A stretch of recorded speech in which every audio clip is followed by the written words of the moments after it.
Hey, everyone. My name is The Librarian. This is From the Annex. And this is a special From the Annex because I'm not playing music. You might notice just my face. This is a spotlight session. It's something that I endeavor This to do is a more of. spotlight session. Whoa. And so I endeavor to do more of this in the future. And I, in particular, am going to be spotlighting, my heroes, the people in my local region that make things amazing here. And so tonight we've got a very special guest. Uh, his name is Andy Too Tough, a member of the Too Tough crew. And I'm going to dialogue a little bit here. When I first came to DC in 02, Too Tough is who you wanted to be in. It was the party you wanted to go to, the people you wanted to see. And I remember seeing them, and I probably pitched him a couple tapes. I'm sure he doesn't even remember. It's all right. But those were the parties. Those were the epic parties. And those are when I met my wife and we would talk about parties. Those were the parties that you'd go to. Those were the people that were hauling in hype. Those were the people that were hauling in Goldie and Bailey and Trance and DJ Zinc and A-Sides and DJ SS. Slant. God, who else was in that? Buju. I think even Stress was a part of that. And we're going to hear and learn about all of it, but we're also going to hear about the journey of one of the founders of this and where he has gone, both personally with education, but then also where he's gone with music and then travel. This dude travels, which, as someone who used to travel a lot, I am wildly envious and jealous of. So let's get into this, man. Let's bring the man in. Let's unmute his mic. Hey, how's it going? Not bad, man. How are you doing? Pretty good.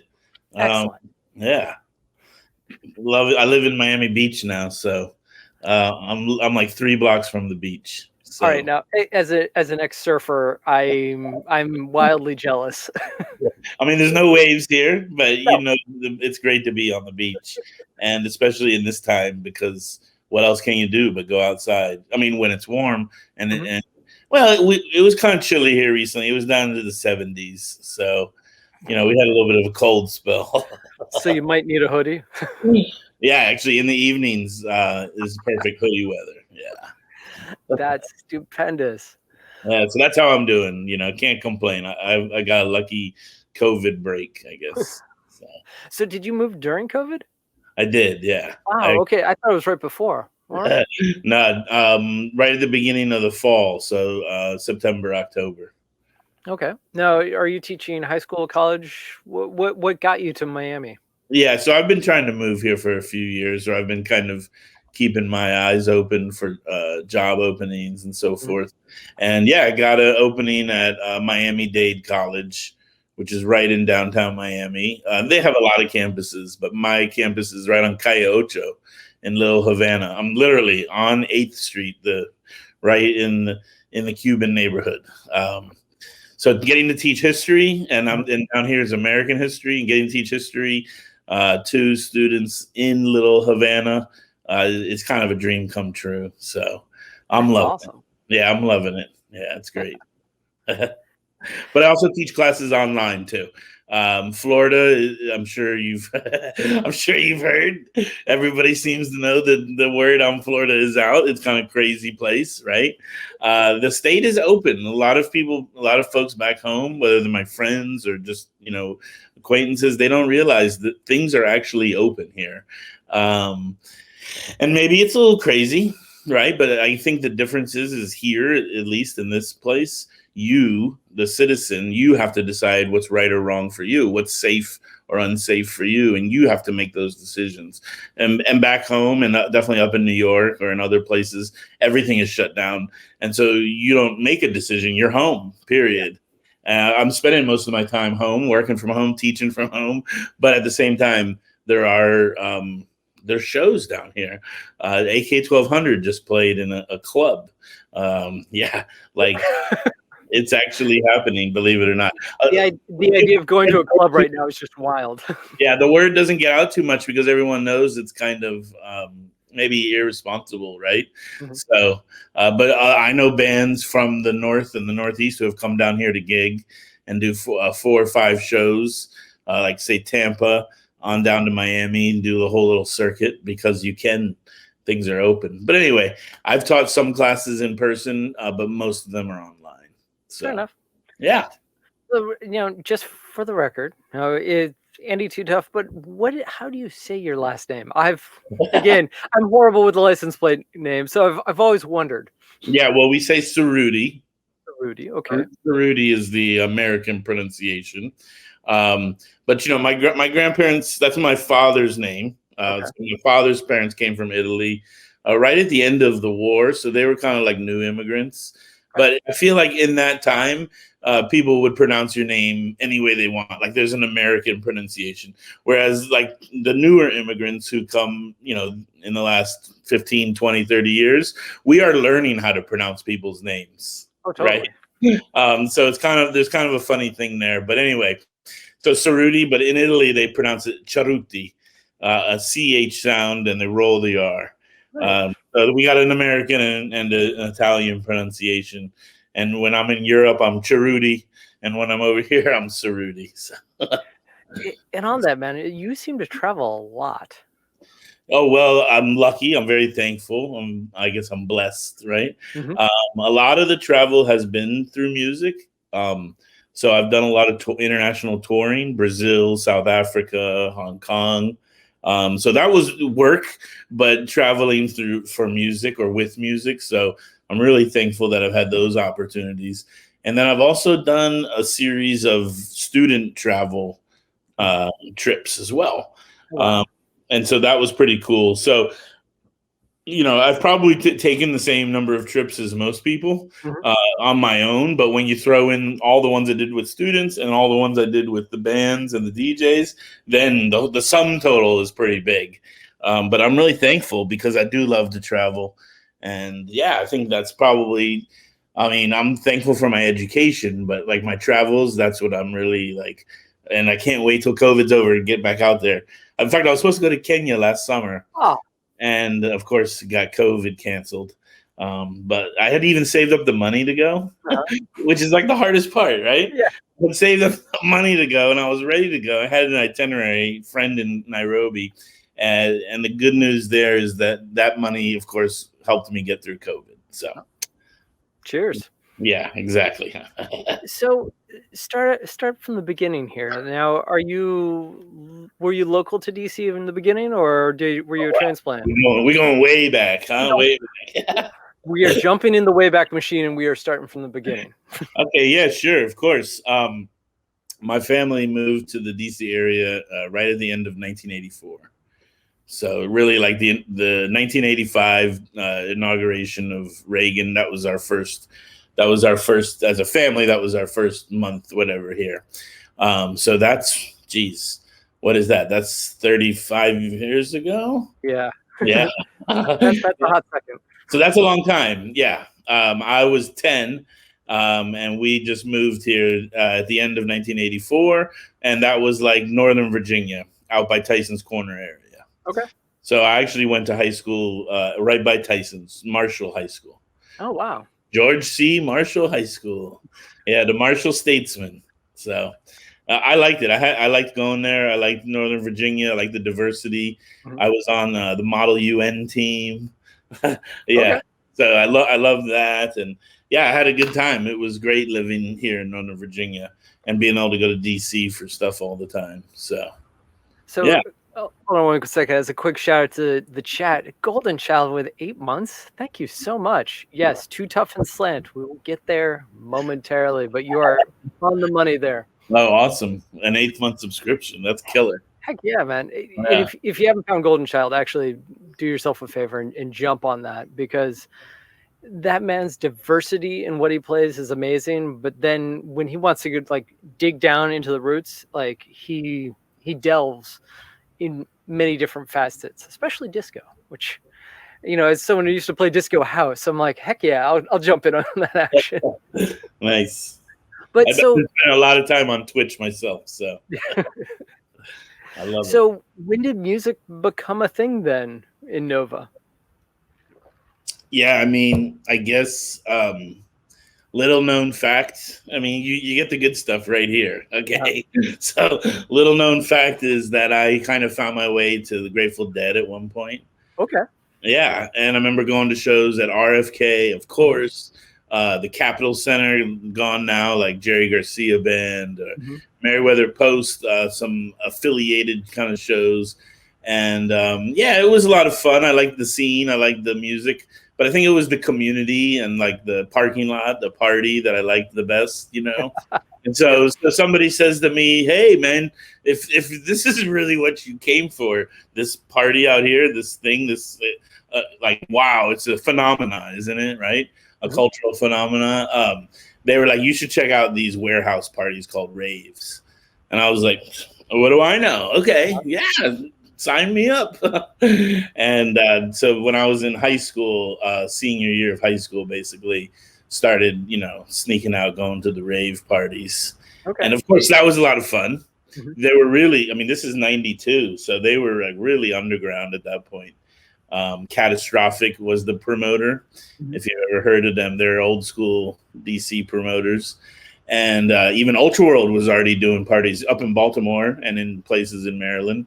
But yeah, and I loved it. I'm not gonna lie. I loved every minute of it. But I remember like within a year, not very long of being in that, rave scene, I would start to like find the DJs that I liked. And I didn't really know even necessarily what the genres were or what the music was called, but I knew what I liked. Right. And it was so kind of new back then anyway. It wasn't like a bunch of people going around talking about genres and train spotting records. It was more about a feeling then, right? It was like, it was very organic, I thought. And of course you find music you like within the whole night, of programming of music, or maybe they had a side room or something like that. And sure enough, it turns out what I was gravitating towards was breakbeat. Okay. The original hardcore breakbeats, even before jungle necessarily, popped out of that. And here's the best part about it, and I guess somebody was asking in the chat, guess who else I would start seeing at every one of those every time a breakbeat DJ. So some of them were like Jason Jinx. He was one of the early breakbeat DJs on the East Coast. Ani, who was part of Delight or whatever, they would play breakbeat sets. And I'd gravitate towards the breakbeat DJs, and I kept bumping into some of the same people. And one of them is Slant and our buddy Chris. Okay. So Daniel, Slant, Daniel and Chris, the three of us they came together. They were buddies, but I would keep running into them at the same DJs all the time. And eventually we put it together, or they've put it together, and they were like, "Dude, you like the same DJs we like, man." And he was already working on the decks. By the way, Slant's younger than me. So if I was a senior in high school, he was like a sophomore in high school. Oh, really? Okay. Yeah, he started really young, protege, for that time, especially because all of our DJs that were in the scene were older already. So anyway, he passes me a mixtape once. And that's kind of, it's not the end of the story, but then a whole new chapter kind of took off after that. Okay. So it's cool. It's real cool how it happened. It's a fun story and it's quite an adventure. You know what I mean? Like, whew, it's amazing I can even remember some of these things. So.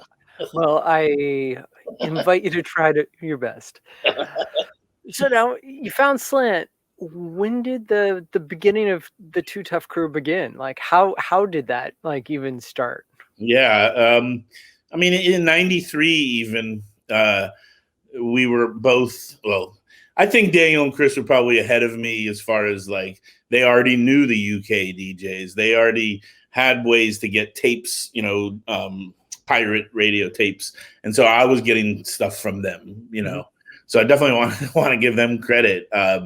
And they just kept giving me tapes. And some friends of mine were hosting house parties. And we're like, "Oh, dude, we need you to play at this house party." And next thing you know, we're doing a little jungle room in a house party.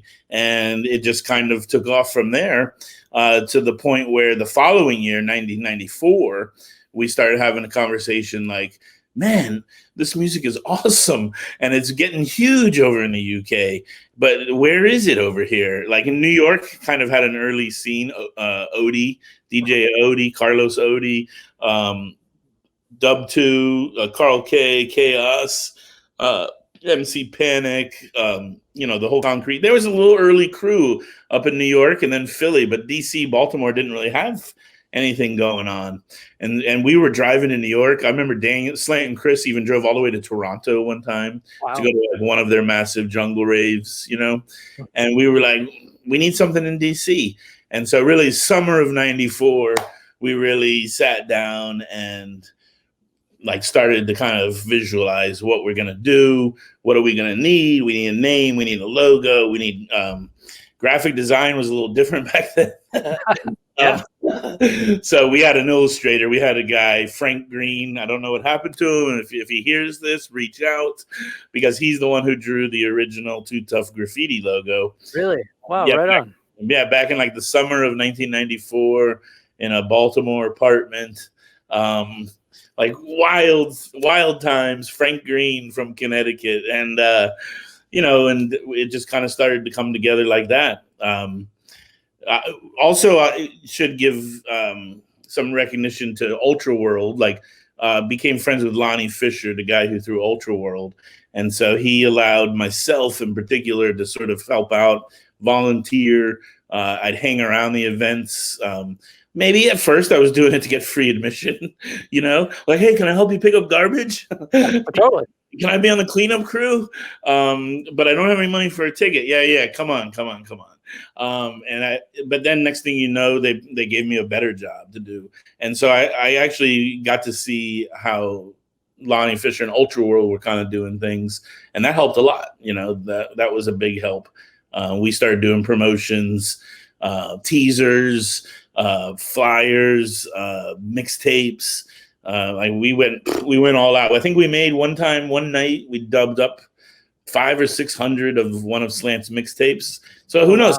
Somebody who catches this might have been one of these people. We'd go to Fever. Fever was a party in Baltimore at the Paradox. And we'd stand at this place by the bleachers. Anybody who knows, the bleachers and the basketball court, which was like a really busy, there was an outdoor area, a back room, and a front room. And at these kind of parties, people just wander around all night, walking from room to room. So me and Slant would just stand in the crossway and just pass out these tapes. Wow. Almost to anybody, but we'd say, hey, you like jungle, you like breakbeat, or I guess if it was a cute girl, I'm not gonna lie, or we would target people. We had like a skater, a graffiti kid. Like we kind of had an idea about who would be into this. And we really started it like that in the fall of 94. Okay. And we gave away hundreds of free mixtapes. Hundreds. Yeah. So in the chat, let's see. Someone, I'm Smash Face, Claire asked like when Sean King came in. So do tell. Yeah, that's is that a little early or a little later down the pipe? No, that's a friend of mine. Okay. But he was we had to work with various investors over the years, you could say. The machine needed resources to keep going, and some of those relationships work out, some of them don't.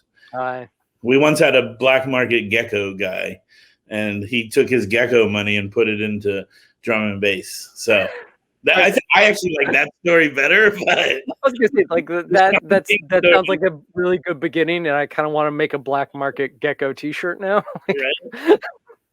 Yeah, the gecko guy, it was great. All right, so you're handing out mixtapes. As more people got involved, how many people did get involved in the beginning? Oh, I mean, it was really Slant and I. His buddy Chris. We had a few other people that would help, girlfriends, of course. We were so young. I was literally 19. Slant was 17. Yeah. So it was like our little crew of homies. And those were good days. It grew pretty quickly over the next few years. You mentioned a bunch of the people earlier, like Stress. Yeah. We had a couple of MCs, Mecca, Tony, and Ness, and those guys were friends of ours. Tony and the MCs actually worked at Tower Records, where I worked, so I knew them through work. Wait, you worked at Tower Records? Yeah, for quite a few years. For like 4 years, I worked at Tower. Which one? Because DC had a bunch of them. Yeah, Tower Rockville is where I spent most of my time. Okay. But I also worked at Tower Alexandria. In fact, I helped open Tower Alexandria. The one that was the double upstairs. You went up the 2 layers, right.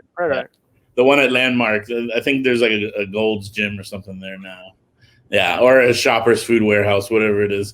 Landmark was a great location because I lived in Alexandria, and we opened that store. I interviewed at the Tyson's Corner location because as a kid, that was my Tower. By the way, I lived in Tower. I love Tower. Yeah. I would just go in there, scan the bins, read the backs of CDs. Oh, who produced, who plays on this one? And I just absorbed all that information. There's no internet, folks, back in this time. And so information, you really had to like find it and consume it. And that's what I would do at Tower. Tower was my internet, my music internet. And if anybody, obviously shopped at Tower, you understand because it's so much, right? The slogan at Tower was the difference is selection. And the selection was enormous. They had a huge library of music. And anyway, I got interviewed at Tower Tyson's. Then I got hired to open Tower Alexandria. And I guess I impressed the boss enough where she brought me up to do the expansion revision of Tower Rockville. Oh, wow. And there I became a buyer, a singles buyer. And so we had a vinyl section. We had a turntable. You could preview your records. And we started getting drum and bass at the Tower Records, which was sweet. It was a sweet deal. Because what I could do is I could actually contact Tower in London and do a transfer within the Tower system. Okay.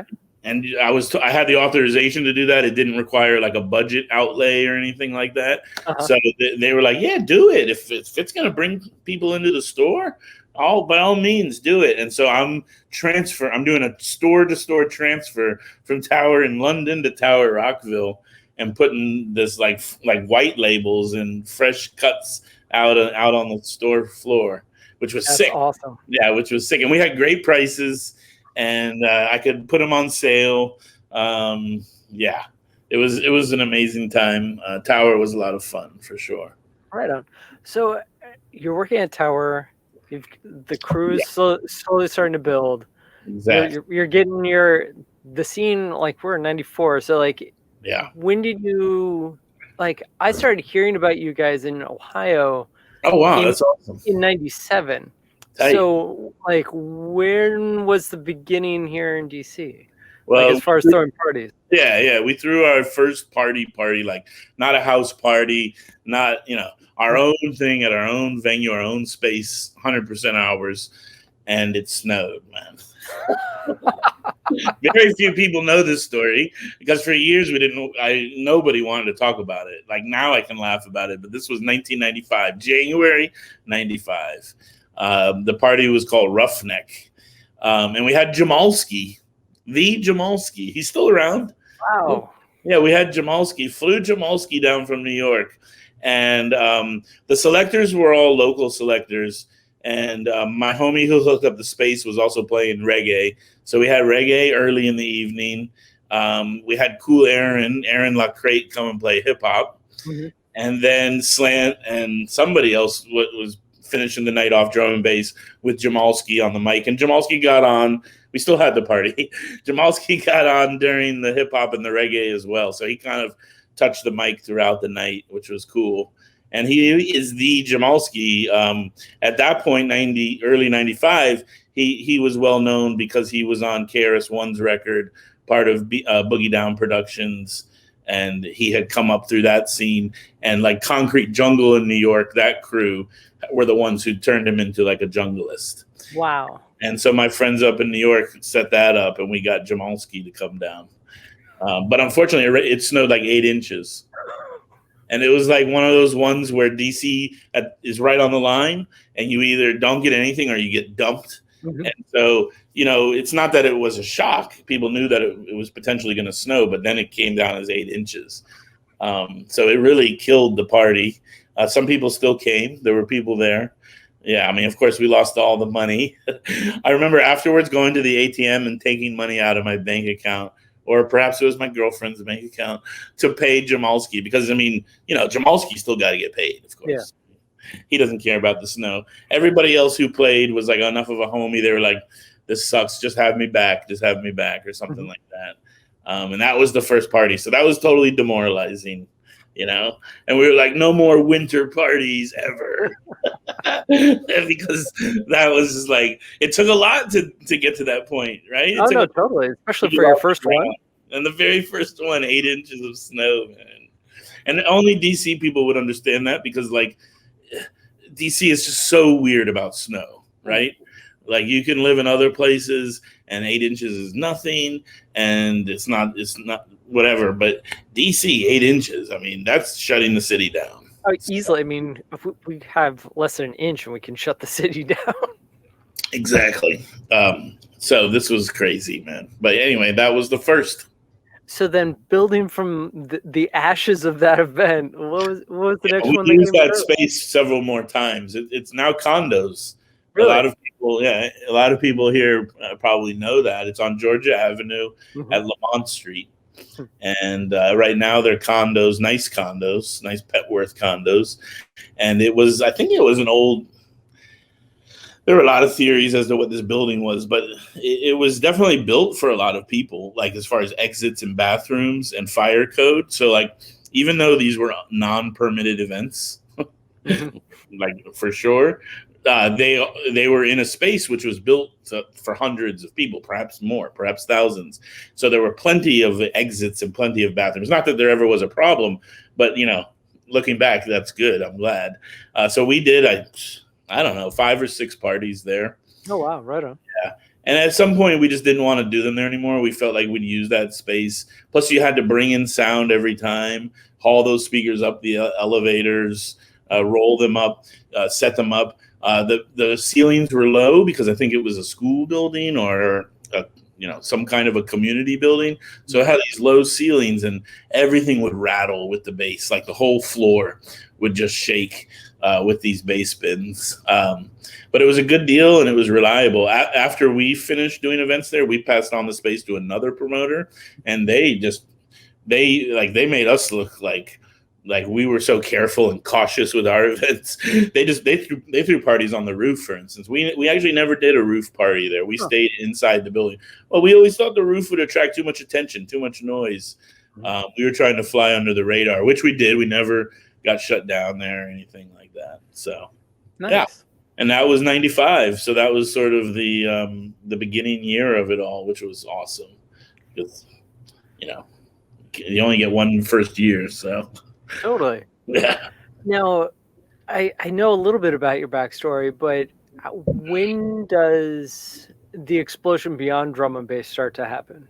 Like, I don't want to delve too far into it, but it was like, was it this early on, or did it happen later? No, in the 90s, and when all of this is happening, like myself and even the guys in the crew, we're pretty much hardcore junglists. Like 24/7. You know what? Like when you had enough amens or whatever, you switch over to like some jazzy jungle. You had enough jazzy jungle. Okay, bring the raga back over. Okay, great. You had enough raga. Okay, tech step. Like that was variety at that time.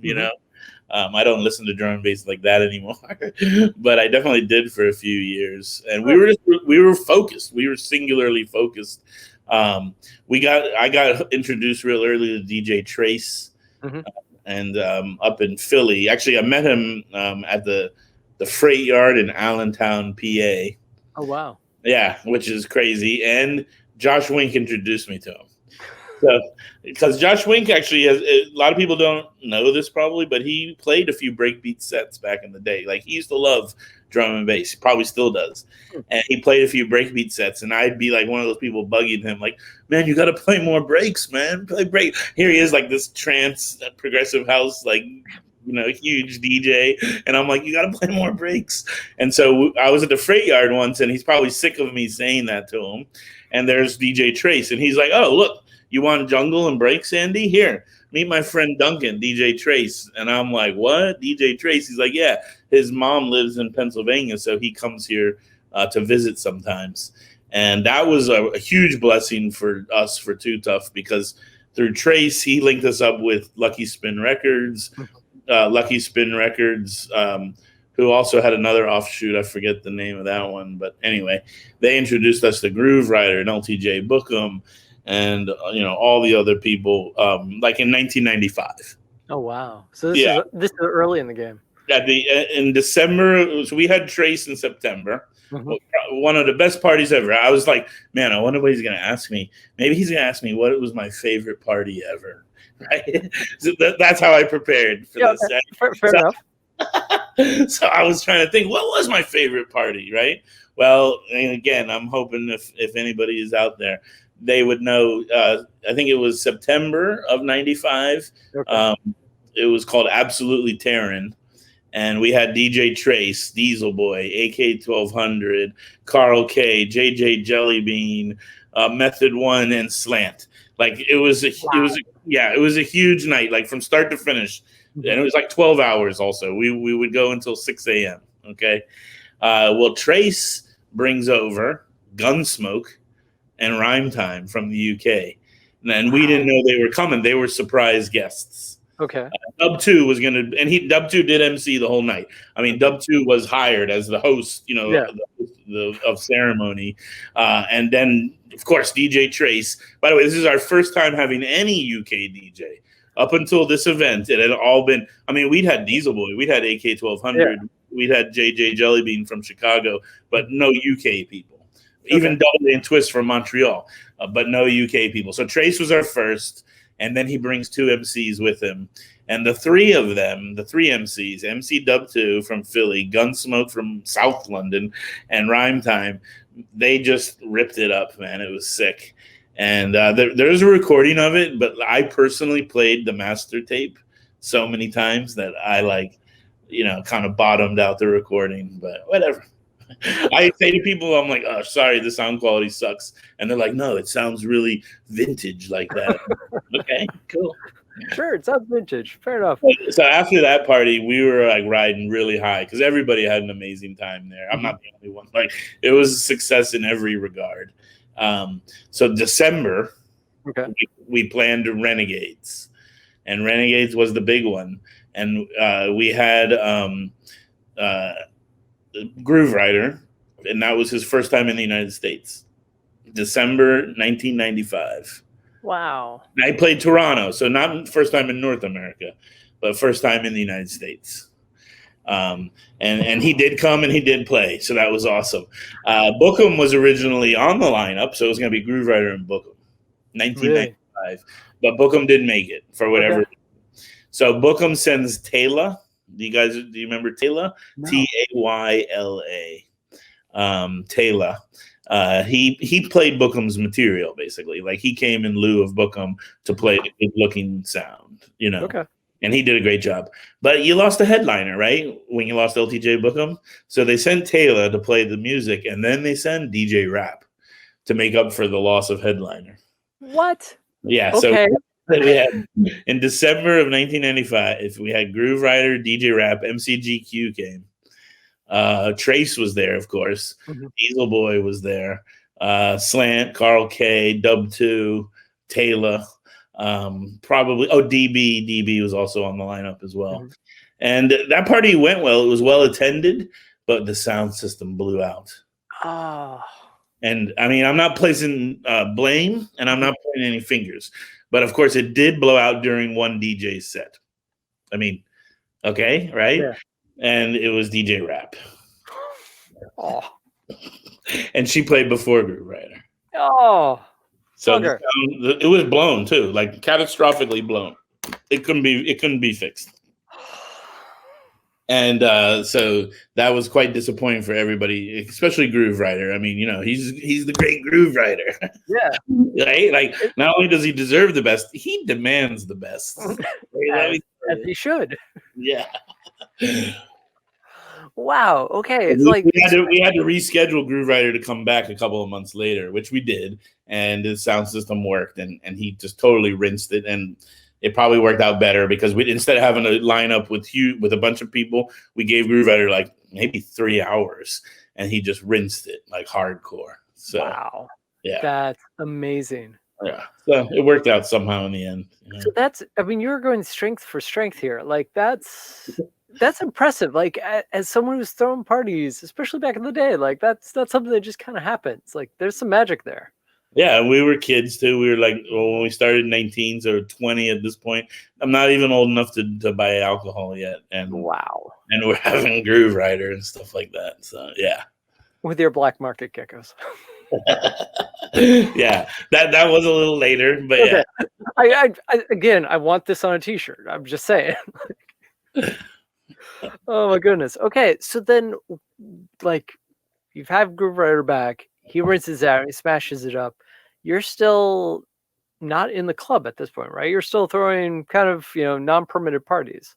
Yeah, I think though around that time, yeah, that's what we did. That's what Too Tough did. Yeah. We Slant and I, we really tried to make it a mission to try to. I mean, it kind of seems futile now, okay, saying it out loud, but we had a mission, we had a belief, we had a dream that we could try to get drum and bass away from the rave scene a little bit, because like in the UK, the drum and bass scene, it's its own thing, and it attracts a more diverse, older, just a more, I don't know, mature crowd, right? And we were hoping for that, and so we kind of wanted to try to stay away from just doing the rave parties, but obviously as we started throwing more and more parties, we got our own following, I guess, our own fan base. By the way, there's still no internet, so it was an info line, a voicemail line. And I paid like every month like $6 to a company on Sepulveda Boulevard in LA, some shady mailbox company, and you got like 40 seconds to leave a message. So I'd like queue up a tape and I'd like play some drum and bass, and I'd be like, "Oh, thanks for calling the Too Tough info line," and I'd be like, "This week's events are," and I would like rattle off the gigs, anything that was drum and bass related. Or if a DJ was playing, so anyway, as drum and bass grew in popularity, as Too Tough grew in popularity, the promoters, Buzz, Fever, Ultra World, I mean, they're going to notice. There were less events, less promoters back then anyway, and so they started booking Slant, and which is great, to play at their events, and that of course helps because the more Slant is playing Ultra World or Buzz, the more people are like, oh, I guess I should go check out one of their own events. Since Slant is an amazing DJ, for anybody out there who doesn't know. So even if there's nobody in the club, like you put him on at 7 p.m., he's still going to play like an amazing set. And the 5 people that are there will be blown away. So Slant would always like win over fans. He played like really deep, technical stuff, maybe something really interesting. Of course, in the middle of the night, rinse the dance floor. And so that won us even more fans. So it was like a very good strategy of bookings. And Slant's mom, was a chef at United, the airline. Okay. So he had free airfare. Oh, that's a coup. Yeah. So anyway, what we did is, or what he did, would book gigs, all over the country and say, "Hey, listen, I'll cover my travel. Wow. And you pay me, and I'll even stay on your couch. If like I'd rather stay on your couch or crash at your house or your guest room, rather than waste the money on a hotel room if you can pay me." So he's getting out there DJing, traveling, and that's probably, if you said you heard of us in Ohio, like Slant was the ambassador. I mean, he was out there hitting the road sometimes every week. I mean, he was doing real touring, because for most of the travel it was covered. I mean, I'm sure a lot of times connecting flights or something he might have had to cover, but it was really a great method locally to sort of reach the fans and the market, I guess, and then going on the road, Slant playing around the country. So yeah, it was a great time. The guys in the crew, the Stresses, the Mecca, the Nest. Oh man, they often tell me those were the best days of my life, man. Playing the PlayStation and hanging out with the crew, and we would like have little meetings where we would talk about promotions and who's going out flyering, and it was quite a wild time, man. It was a lot of fun. That's awesome. So at this point, When does the push of like getting into nations and getting into, insert tracks or red zone or no, was it red? Red. Yeah, Yeah. red. Sorry. Yeah. But I mean, because remember at this point I'm still in Ohio. I'm driving from Ohio to DC. And so I know this vicariously actually through my wife, who oh, filled me in on a lot of like talking about armory parties and all that. I was like, I never made it to the armory party, yeah. Well, but that's she could tell me all about those. the armory parties were the pinnacle. Like it doesn't get any bigger and better than that. But Mhm. we always wanted to do like weekly parties. And Urban Space was the first one we started in '97. Okay. So of our own, I mean, Slant had numerous residencies before that. Where the Wild Things Are. There was a party at Red. It wasn't our party, but Slant and Stress were some of the residents there. And that was our introduction to Red. It was actually Julius's party, Julius Talvik. I think he's Estonian or Lithuanian. I forget. But great guy. He loved drum and bass music. And he was our first in at Red. And so, he loved the music that Slant and Stress were playing. So he brought them on as rotating residents. But we eventually started our own weekly called Urban Space. Okay. Our friends in the Drive Safe crew, Ray Casil, Dan Soda, they were playing. So we'd have two rooms: house room, drum and bass room, Mhm. and so it was a lot of fun, to have a 2-room party, a weekly party with 2 rooms, and just bring people together and have a hangout space. A lot of times it would be no cover, but if we had a guest, we would charge a cover, that kind of a thing. Right on. Yeah, and those were successful for years. Urban Space lasted for like 3 years. We were at Red for a while. Then, actually, Steve Raskin and John Horvath, the guys who would go on to be Thunderball, took over Red from us when we did it with Julius. Okay. Then when they finished, Too Tough took over after that. So we had this long going Wednesday night at Red, and the last like 3 to 4 years that Red was open, Too Tough did the Rude Boy Shuffle at Red, and then Red actually just closed in 2005. So we were there when it closed, and got to do like a closing party for Wednesdays, which was fun. But yeah, those weekly parties have been great all over the city. We did one at Chief Ike's Mambo Room up in Adams Morgan. We did one at Club Danko, which used to be the Spy Club, which is right by the White House Z Alley. Yeah. The first Urban Space location, it's gone now. It was called the Crowbar, and it was at, I think, 20th and K Street. And it was owned by Bill Spieler, who is the DC9 owner today. Oh, So okay. yeah, before Bill had DC9, he had the Crowbar, and that's where we did Urban Space, and it kind of had like a biker bar, dive bar theme to it. So it was perfect for drum and bass, by the way. That's awesome. Yeah, and those parties were a lot of fun. Urban Space was a great memory. Cool flyers. We always had great graphic designers, thankfully. So yeah, we were really lucky in that regard.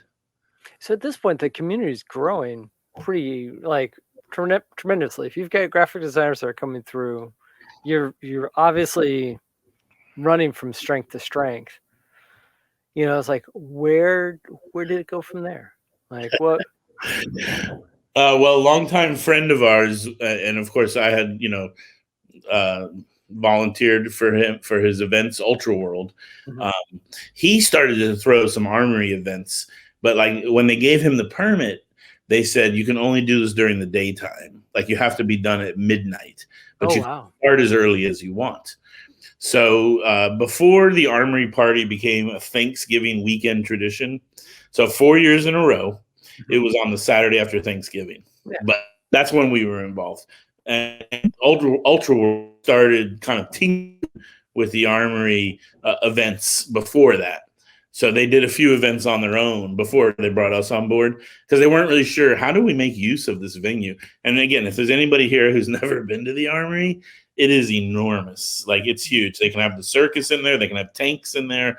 I mean, it is for the National Guard. So the whole DC National Guard can, parade and form up in there. That's how big it is. And it's built for tanks. So they have a basement and everything is enormous and load bearing and huge. So Ultra World started by just doing parties on the main floor, like of the Armory, where most people would go, and they had great parties. My favorite, I forget the names, but my favorite was when they had a circular DJ booth right in the middle of the dance floor. Oh, So wow. it was a 360-degree DJ booth kind of a concept, and Chemistry and Storm played there.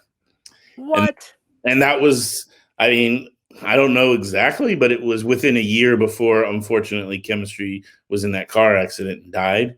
So this is like maybe 9 months before Chemistry passed away, sometime around there, like maybe about a year, less than a year. And so Chemistry and Storm played together, like in that 360 DJ booth on the Armory floor, an Armory which can hold 8,000 people just on the first floor, just on the first floor. And then when he brought us on board, he says, here's what we're going to do. We're going to open up the basement. And in the basement, you can have a drum and bass room, a house room, and a chill out room, because they had walls and, partitions. And so we started throwing drum and bass parties in the basement, and did that 4 years in a row, 98, 99, 2000, 2001. Wow. And the biggest one, I think, was either 2000 or 2001. Total attendance was like 13,000 people. Yeah, that's not the drum and bass room. That's the whole thing. Yeah. No, but still, we were in the basement, and those basement parties, again, if anybody was there, they would know those things were off the hook. Like, wow. Every year it got better and better, and even the stage design. My favorite year for the stage was they had a stage, DJ booth, because we'd have 3 or 4 MCs, UK MCs. Mm-hmm. Well, they actually built a catwalk from the stage into the crowd, like a little plank. Mm-hmm. And so the MCs could walk out 20 feet into the crowd and, fist pump and pump the crowd up. And let me tell you, it was ridiculous. Like, the vibes were just over the top. The energy in there was so intense. And that was the Armory party. So to me, that's definitely like the high water mark, like, for sure. That was the biggest and the best thing that we could have been involved in right here in DC, and it was amazing. It was like a DC version of Ultra, kind of, mm-hmm. before Ultra was what it is, so yeah. So now, 2001, obviously things changed. Yeah, it almost didn't happen that year. Yeah, because of 9/11. Mm-hmm. And they let it happen because it was planned and it wouldn't interfere with whatever security operations were going on. But they also told us, you won't be doing this next year. Like, you're done. Yeah. Now, since then, I saw that they had Bass Nectar play in the Armory, and they've had other like EDM events in the Armory. I think Glow Productions might have even put on something there. So there have been other events there, but they've been marketed and billed more as a concert, even though it might be like dance music. This was a 12-hour party. So we started in the daytime. Yeah. Wow. So those were fun events. Those were a lot of like, wow. Yeah, that was sick. Good times. So now, I mean, obviously you've got a lot of pride out there for, Too Tough, but like, what was the drum and bass competition out there like? Because I mean, I know that other crews ran. I mean, there were multiple crews in my neighborhood as well. So, right, but what was that all like? Oh, wow. Yeah. So, yeah, there was like some friendly competition back in the day for sure. We're the only ones still around. So, it's like King of the Mountain. If you're still there in the end, I guess, you won, right? It was a war of attrition. I'm still here, people. So, so where are you at? Like, others have, unfortunately, some have passed away. Some have gone to jail. Some have just quit the game altogether. I don't do drum and bass like I used to, but I am still heavily involved in music, and I'm working. I get a significant portion of my income from music each month, but it's not drum and bass. Over the years, I had to branch out into reggae and other genres of music. But yeah, the crews back in the day, I mean, our crew was Too Tough. We were pretty tight. Our brother crew, our sister crew, was PHI up in Philadelphia. Okay. And so we worked really closely with them. Like, they were basically residents at our events, and that was Carl K, Chaos. Well, Chaos was out a little early, but hey, we'll give him a heads up too. Carl K, Dub 2, Jay Kennedy was part of that too, and of course Trace. Okay. So all of those homies from Philly were our closest associates, and really we gave them residency at our events, and they booked Slant for every one of their events. So they were our closest associates, I guess you could say. Yeah. Right on. It's fun because I've realized that, I mean, I come from a journalist background, and when I kicked this thing off, I kind of had this notion of I need to just run down the rabbit hole and find out both like the current, the future and the past of where DC's like history has been as far as drum and bass goes. And I want to try to tell it the best I can. And Yeah. by the way, thank you for helping me kick it off. Awesome. I'm excited.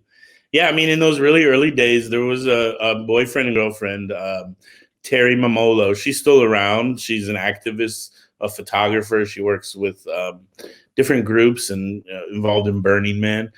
Terry and her boyfriend, who was Sean or Seamus. So they were called Sean and Terry Productions. And actually, they started at the same time as Too Tough. Really? Yeah. Be totally honest. They started at the same time as Too Tough.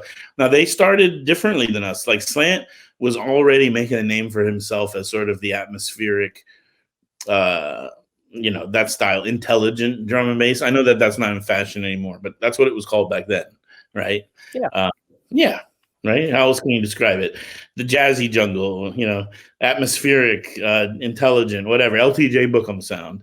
Slant very early was one of the early adopters and proponents of that sound.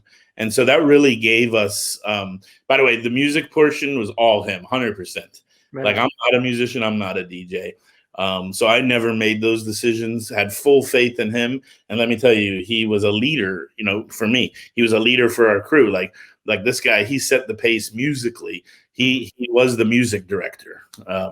And so even when we booked people, that he would pick who we would book, and we were trying to represent a certain sound, sounds plural, of course, but that metalhead sound, it does get dark, and there are plenty of amens, but there's also plenty of melodic vocal stuff as well. It's a little bit of both. But Sean and Terry in particular were booking like Odie from New York, and some of the Concrete Jungle people, Ming and FS. It was a little bit of a different sound than ours. It was a different sound than ours. And so there was a difference between what they were doing and what we were doing. And then that group became Snowball Collective. Oh, so that was the evolution. Seamus. Right. I don't know what happened between Sean and Terry. I just know that they started together because we have a flyer. In fact, our third event, Too Tough's third official event, is Too Tough and Sean and Terry Productions. I mean, oh wow. I have it. It's in the history books. You can't change the past. So we were working together at that point. I don't know exactly what happened with the relationship, but I do know that Seamus went on to lead Snowball Collective. Okay. Yeah. And, things were amicable at first, but there were some beefs over the years. I mean, it would be foolish to deny it. I heard only recently that Snowball was under the impression that we were taking their flyers off of cars. Now, like, I never took flyers off of cars. I never told my guys to do that. I mean, I hope they didn't do that, but like, that's something that I just heard about in the last couple of years, So I'm friends with a few of the guys who were in Snowball. And so I still hear little things every now and then. But we were like two camps. It was kind of like a hip hop feud, Too Tough and Snowball. Oh no, it was real. I'm sure it is. I mean, I downplayed the whole thing because it sounds foolish. But when you're young and that's your thing, no, it's everything at the time. I get it. Yeah, and like when the other teams DJs would come on, you like make a big scene and leave the club. You know what I mean? Like storm out. Like I think we watched Wild Style and Break In and Rockers and like all those classic movies too much. So we were like trying to represent for our crew, But it was fun. That was the time. It was the 90s. So. And it's such thinking back on it, especially, I mean, you've noted it a couple times. There was no internet. Or actually, at this point, the internet might have just started becoming around as a thing. but it's still, I mean, it's slow. You can find the end of Google. Like, Yeah, the message boards, like, were one of the first things that sort of came on for the drum and bass scene. So like there was a Breakbeat Science was a record store in New York in yep, Manhattan, and they had the Breakbeat Science message board, I forgot about that. Yeah. and that was a hotbed of junglist strife. And just reviewing tunes and talking about, this, like, the scene really, the drum and bass scene really relied upon the early internet, those message boards, listservs, all that kind of stuff, Dogs on Acid, Yep. that website. And I feel like we were really early adopters. There's a lot of drum and bass people are kind of technical minded, computer people, IT or software people. And so the internet, I feel like, even though it wasn't much back then, we used it a lot. Like, we were not on the forefront, but we were some of the first to really rally our community online. But yeah, Breakbeat Science was a lot of fun. I had a couple of fake names on there, like before Finsta was a thing. Like I was an internet troll back in the 90s. What is that? That surprised me. It was a lot of fun because some people didn't even expect that. Like, it wasn't like today, where today you expect everything on the internet to be fake and malicious. But back then it was kind of all new. And so it was a blast. It was like a Wild West, it was anything goes kind of. So, and then I found out they could look up IPs, and I was like, oh, okay. I guess I need to be a little more careful here. Dun, dun, dun. Oh, man. But I did get out of DC for a few years, so that kind of helped a lot. Helped me release the pressure, because I went off to college. Okay. Where'd you end up going to school? Up in Massachusetts, actually. Okay. Right yeah. on. I lived in between Providence, Rhode Island, and Fall River, Mass. And I went to Bridgewater State. And that was really good for me. I needed to do that because I was working at Tower Records, and the minimum wage back then was like $5.25. Okay. Now, I had gotten some promotions, so I was up to like $6.75. Wow, feeling pretty good, $6.75 an hour. But then I realized I can't work for $6.75 an hour the rest of my life. So that's when I went to college, basically. So that was a good time for me because we also brought the Too Tough Crew to New England. And so they played Providence and they played Boston. And I worked really closely with the promoter up there, Al Fuji, of Futuristic Blues. So we kind of built this network where Philly, Boston, DC, New York, if possible, of course, but New York can be difficult because it's New York. So when we would bring over Bailey or Flight or any of the UK folks, we would route them through, our network. So it was actually great when I was up there, and it was cool. It was cool to work with all the New England folks and the scene up there. So, yeah. Now, the New England junglist scene is actually really freaking tight knit. Like, it is. I didn't realize how tight knit it was until just recently. I was like, yeah, wow. I used to go to Hartford. I used to go to Connecticut at like the Hartford Civic Center. And they would rent that out, and that's where they would have like these massive events, like their Armory Events, basically. We're at Hartford Civic Center, and yeah, they would really throw down. It's pretty impressive. And actually, I like the whole music scene up there in general. I saw Portishead live at the Worcester Palladium. Wow. Yeah, and I still remember it. It's like one of my favorite concerts I ever went to. And of course, in Boston, great music scene there. Good drum and bass scene as well. So, yeah, I had a good time. And that's actually when I majored in history. And I kind of like, oh, I guess I should do something with my life. I can't be a junglist, forever. Well, it turns out you can. But. So you've cooled your heels. You've got yourself a degree.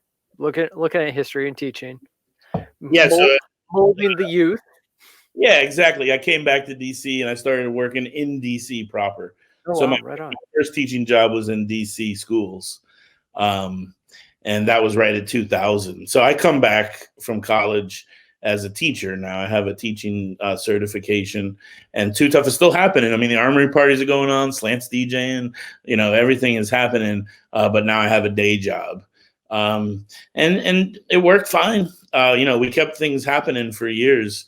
And I started in DC. DC's tough, though. I mean, it's for teaching it's a hard place to work, DC schools. I gave it 3 years, and then I got a job in Arlington County, which is a big step up for a teacher. It's a big step up, big increase in pay and benefits. And when I was in Arlington County, thankfully, I thank Arlington for this, they had a scholarship program. And so I went to George Mason. I got my master's degree, also in history. So I did all of that in the early 2000s. And again, me and Slant were still doing events, but there's less happening in general. Red closed in 2005. Nation closed shortly after that. So I feel like, of course, things were happening, but it was different. We were going into a new phase. We didn't know, but U-Haul and Flash were about to open, and start that whole sort of, new time period for DC. But we're just on the verge of that. So, yeah. And it was an interesting dip there, because there was a hot second that you could find drum and bass, but it wasn't as prolific as it had been. And I call it the drum and bass recession. I also kind of I tag it along with when CDJs became wildly popular at the same time. Yeah, I think that makes sense. And 06, 07 to about 10, 11, a good 3, 4, 5 years right there. There was a dip for sure. Yeah. It's kind of wild, because at that point in time, everyone was selling off their vinyl and their turntables. Oh, yeah. To buy CDJs. And so I got into a habit. I mean, I was fresh in DC in 02. I would buy the turntables, usually get the collection for free. And then I would flip the turntables, sell them off, and then just rinse and repeat, And so like, that's how I amassed like this wild, like, collection of vinyl. But that's also how I met people. Like, they were just like, "Oh, you're a DJ too? Okay, cool. Like, tell me all about it. I'm from the Midwest. I know nothing about this place." As far as like the DC drum and bass scene goes, in that time, thankfully, 3D Dom, Dom 3, right? 3D. Thankfully, that's when he became really active, and was able, like, he brought in a whole new crowd, younger people. We weren't able to reach younger people. We were no longer young. Yeah, we turned around. We didn't know what happened, and all of a sudden we were older, and our friends were getting married and starting to have kids, and we were like, "Oh no, where have all the parties gone?"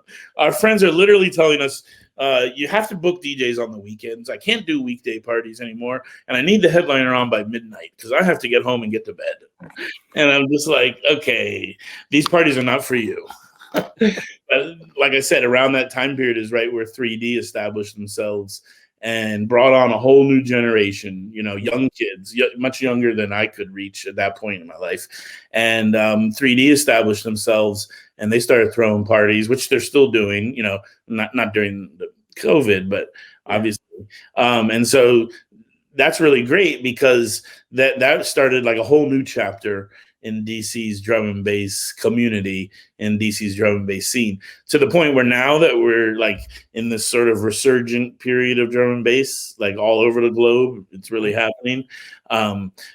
People know, hey, DC has a good scene, because whether you knew of us in the 90s, the early 2000s, or the mid 2000s, there was always a promoter. There was always somebody booking the shows and putting the parties on, and young people could always go out and, and rock out on the dance floor, So that's cool. So I'm really happy. Like, Dom is a good friend. He booked Slant real early on, and was always really upfront, like trying to always be cool and give us credit and big us up and get on the mic and say to his kids, like, his crowd, be like, "I know you guys have never heard of Too Tough, but none of us would be here without them." And they're like in their Jenkos, like, "What are you talking about?" But it's cool, because Dom really played a big role, and he's still a good friend, and and he's booked like he started booking more jump up style drum and bass, more bouncy raga kind of stuff. And as he's grown up, his taste in drum and bass has also widened and flourished. So it's really cool just to see it happening all over again, kind of thing. Yeah. So at this point, we've dropped in. U-Haul's now a thing. Yeah. We've had Patty Boom Boom would have been a thing at that point in time. Patty Boom Boom, what a spot! God, I'm trying to think of who else. Like, Ultra's a thing still. God, I'm trying to think of what other clubs are in that time space. Yeah. But it definitely gone. We kind of like there was some momentum taken out when we lost Nations. It was No doubt. No doubt. that was a pretty wild kick in the teeth. A lot of parties went to Baltimore. Yeah, the paradox, right? Yeah, Exactly. the paradox was a force to be reckoned with.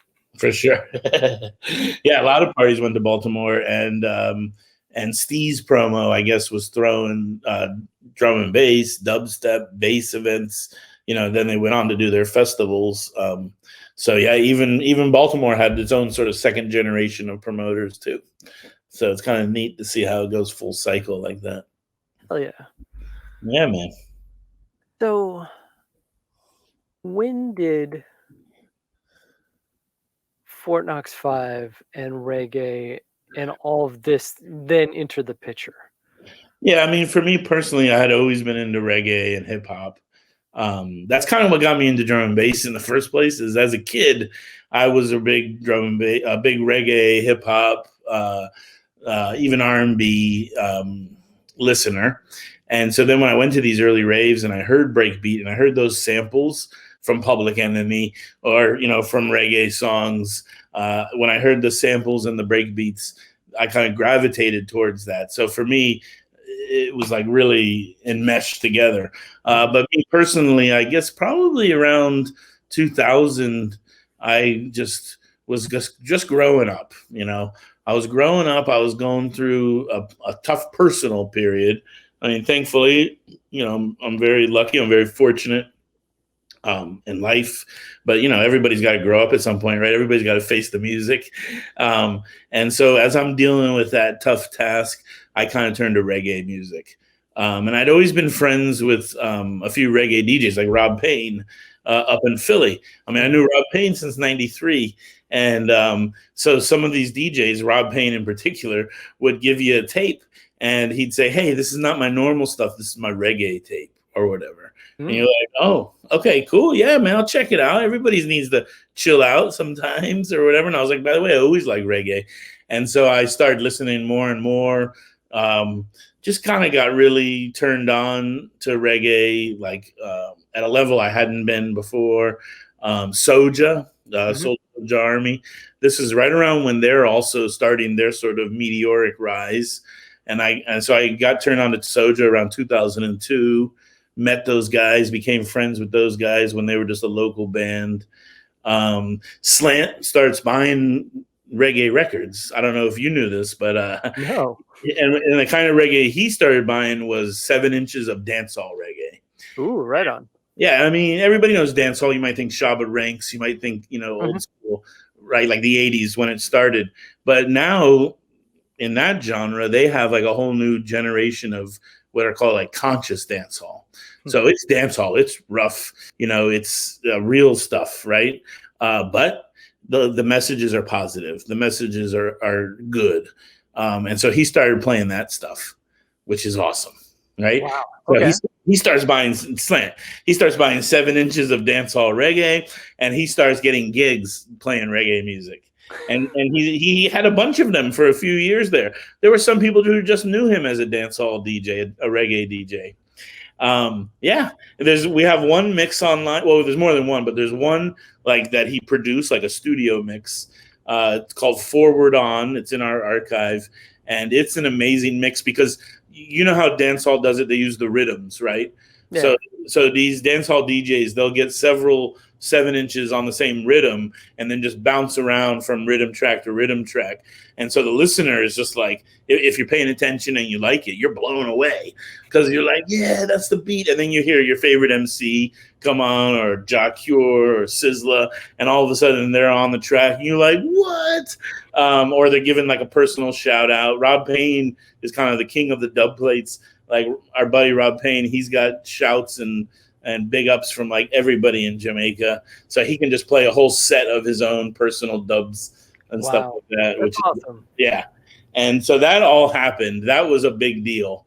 That was going on.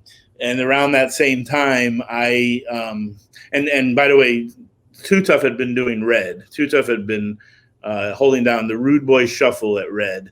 Mm-hmm. We dabbled with hip hop and reggae at the Rude Boy Shuffle. We had a hip hop night every now and then. We had a reggae night every now and then, even though it was a drum and bass party. We said, we don't care. Hey, we're going to show you the roots. This is the background of the music. And in that time, well, okay, so for anybody who doesn't know, I guess we should tell them that Red was owned by Eric Hilton of Thievery Corporation. And Eric Hilton at that time was one of the owners of 18th Street Lounge, or I guess 18th Street Lounge owned Red, of which Eric Hilton was a partner. And so we went from doing events at Red to doing events at the 18th Street Lounge. Oh, wow. Okay, so it was a decent transition then. Yeah, so we started doing Too Tough events at the 18th Street Lounge. Now they wanted a different type of an event. So as a promoter, as a client, so we tailored our event to what they were looking for. But of course, we threw a few drum and bass parties there too. Like we had Doc Scott at the 18th Street Lounge, and a lot of people don't realize that. That's I have that flyer. Oh, the lighter, the green and yellow lighter. Yeah. So there you go. Although most of the parties we did there were the reggae variety. Through working with the 18th Street Lounge and Dragonfly, which is now closed, of course, which was across the street. Yep. Dragonfly was owned by them as well. Oh, I didn't know that. Okay. Yeah. So they had a little sort of midtown empire going on. But through that whole relationship and those events, we came into more contact with CI. And the CI brothers, Roots and Z, were the two lead singers of Thievery. But they also had their own band, which had just started a Wednesday night at the 18th Street Lounge, 2006. Okay. So that's kind of how this next chapter starts. Oh, wow. How many hours we got here? That's how. You got time, man. You've got plenty of time. If you need to wet the whistle, go for it. Right? The next chapter starts like that because I've been promoting events. I've been working with artists all these years. I've got all this, promotional experience, marketing experience. I'm loving reggae. And now I'm in this world with these reggae bands. Soja, who I love as a band and I'm tight with them as friends, they already had a team. They already had a guy. They already had their clique. And that's what makes them such a force in the music industry today. I mean, they're huge, right? But even back then, they already had their crew. So I was like, oh, man, I just missed the door on this one. I'm going to be in there on the next one. And so CI comes along, and I was like, let's do it, guys. Let's run this, reggae band. And so starting in 2007, I started working with CI, and that lasted all the way until COVID ended the party, basically. That party just ended. It went from 2006 to March 13th, 2020. 14 years were held every single Wednesday night at the 18th Street Lounge. Every single Wednesday for 14 years. And so I've been involved in a lot of residencies, of course, Too Tough and Urban Space and Rude Boy Shuffle. But the CI party, which was called Rockers International, was the longest thing I've ever been involved with, 14 years. And I mean, I missed it. I missed it dearly. Like I was going every Wednesday night, it was my life. It was church. And it's where I would see my friends. It's where I would meet women. It's where I would hold business meetings. Yeah, meet me at the lounge. All right, no problem. I'll see you up at the lounge. And I was there every single Wednesday, pretty much for 14 years. Wow. If I missed a Wednesday, it's because I was off on tour with the band. And so that time, the substitute band was playing anyway. So. And this goes back into the travel end. So you're now traveling with CI. Yeah. I became the band's manager, and so I became their tour manager. And we've traveled all over the country, toured the whole United States. Never done any international touring with CI, but all the international touring I've done has been with DJs. Okay. And it's just so expensive to get a band out there on the road anyway. So when you're trying to do overseas, that expense is just through the roof. So I've never actually toured internationally with a full band, just with the DJs. But yeah, done a lot of domestic touring with CI. So racked up those frequent flyer miles for quite a few years. which was awesome. And I did a lot of driving. We were a fly-in band. So we'd fly to Cali and rent a van. We'd fly to Colorado and rent a van and do a week or two of shows. But then I'm also was the driver at the time as well. Because you have to wear a lot of hats. If there's anybody out there who wants to get in the music industry, I would say learn how to wear as many hats as you can. I'm not a graphic designer, but if I was able to, that would just be another thing that I could do. Right? Like I'm not a sound engineer, but if I was, trust me, you know what I would have been doing on those tours? Mixing the band. Because I was the merch guy. And when there was no one at the door, I was the door guy. And then I was the driver. And so that's kind of, if you love music and you want to, make it a career, I hate to say that, but like you have to be able to wear as many hats as possible. So I've done a lot of little weird jobs over the years. So yeah. It goes on with that like whole jack of all trades commentary. Jack of all trades, master of none, but I forget what there's a completion to that sentence. Yeah. It more or less says that if you only have one trait, like you're no good anyway. Yeah, definitely in the music industry, that's for sure. Yeah. So, but yeah, it's been a lot of fun. I enjoyed those years. I don't tour anymore. Even before COVID came, touring had kind of slowed down. It goes in cycles for any artist or for any band. But for a while there, I was really busy. I was out on the road a lot and touring with some other bands as well. I did a couple of national tours, which were a lot of fun. So that's been a blast. Now you're teaching and being a school teacher. Is that like where summer comes involved? I'm not a school teacher anymore, thankfully. Okay. All right. Fair enough. Yeah. I was just about to say, like, doing both of those, awesome. And I hat tip to you. When I was a high school teacher, I didn't have enough time to do a lot of music stuff. That was definitely a drawback. So that figured into the sort of, calculation of a lifestyle was that like being a full-time teacher, it's a full-time job and didn't have a lot of time to do music stuff. So I noticed that and it hurt. Like I love music, music is my passion. And so once I got my master's degree, I got really lucky. I'm super fortunate and thankful that I'm an adjunct professor now. Oh, nice. Yeah. So I only teach part-time. And then with the rest of my time, I'm able to do music. And it works out really well. I get paid a lot better being an educator. And teachers don't get paid well. Yeah. But this shows you how much money the music industry pays, right?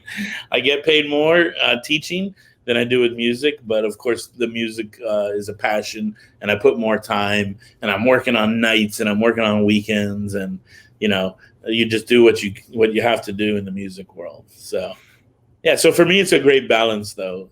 I love being able to do both. It's a lot of fun. So that's what I'm doing now. Yeah. So you're in this grouping with Thievery Corp. Is this how you then transitioned into with Fort Knox 5? Oh, right. I forgot about that. Yeah. Well, actually, the man who was really the vision behind Fort Knox 5 was John Horvath. And I first met him way back in like 1997, back in Reston.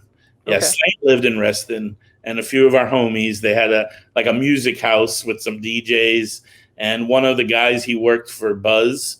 And I mean, he did a lot of different stuff for Buzz, for Scott Henry. But one of the main things he did was pick up DJs at Dulles and drive them to Nation or to their hotel or whatever, right? Because Reston, is right by the Dulles. And so that's how I met John H. John H. was at the music house listening to records like, yo, this record is fat, homie. Check out this record. He's like a young kid. He's really enthusiastic. And you know me, I'm like the salty old dog. Turns out I'm only 3 months older than John. But, you don't know that at the time. So I'm like, dude, man, chill out. That record's all right. You know what I mean? Like, he's all like enthusiastic and pumped up. And did he still have the fro at the? Because no, this is the he way. was really young then. He didn't. Have For some reason, I just envisioned like this massive like head of hair and this tiny little body. I mean, that was a perm, by the way. Those weren't natural curls. Okay? Really? Yeah, I think it's okay to talk about them. All right? That was a perm. We're not natural curls. But anyway, I met John because he was helping UC. If there's anybody out there who remembers UC, UC was a major part of the Buzz team, Buzz Life, I guess, whatever they called it. And so that's how I met John H. And so we kept up over the years, always. And John linked up with the Thunderball guys. And Thunderball was the first group that signed to ESL Music, that signed to Thievery's label. Okay. So Thievery made a record label to release their own music on, and then they decided to start releasing other people's music, like Nicola Conte, Ursula 1000, Federico Abele, right? They released a bunch of different artists, and the first artist they signed was Thunderball. And Thunderball makes sort of mellow drum and bass, down-tempo, chill-out music, and laid-back, jazzy drum and bass. Well, John linked up with those guys, and they made an album together that John kind of helped them with. They took it to Eric Hilton, and he said, "Oh, this is cool stuff, but it doesn't have a home on our label." And they were like, "What? Oh?" And he was like, no, I'm telling you guys, this is good stuff. But like, it's not the direction we're trying to go in. And he actually says to them, why don't you guys start your own label and release it? And so they started Fort Knox Recordings in 2003. Dude, that's awesome. A little spin-off from Thunderball. Yeah. Because they wanted to kind of go in a different direction. They wanted to do funky breaks. They wanted to do more dance floor stuff. And, Thievery Corporation is more about lounge and down tempo.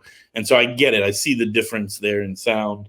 And he literally says, hey, I mean, this is what I say to people now. Well, hey, it sounds great. Just release it yourself, And they did. And so they started this great label, Fort Knox Recordings.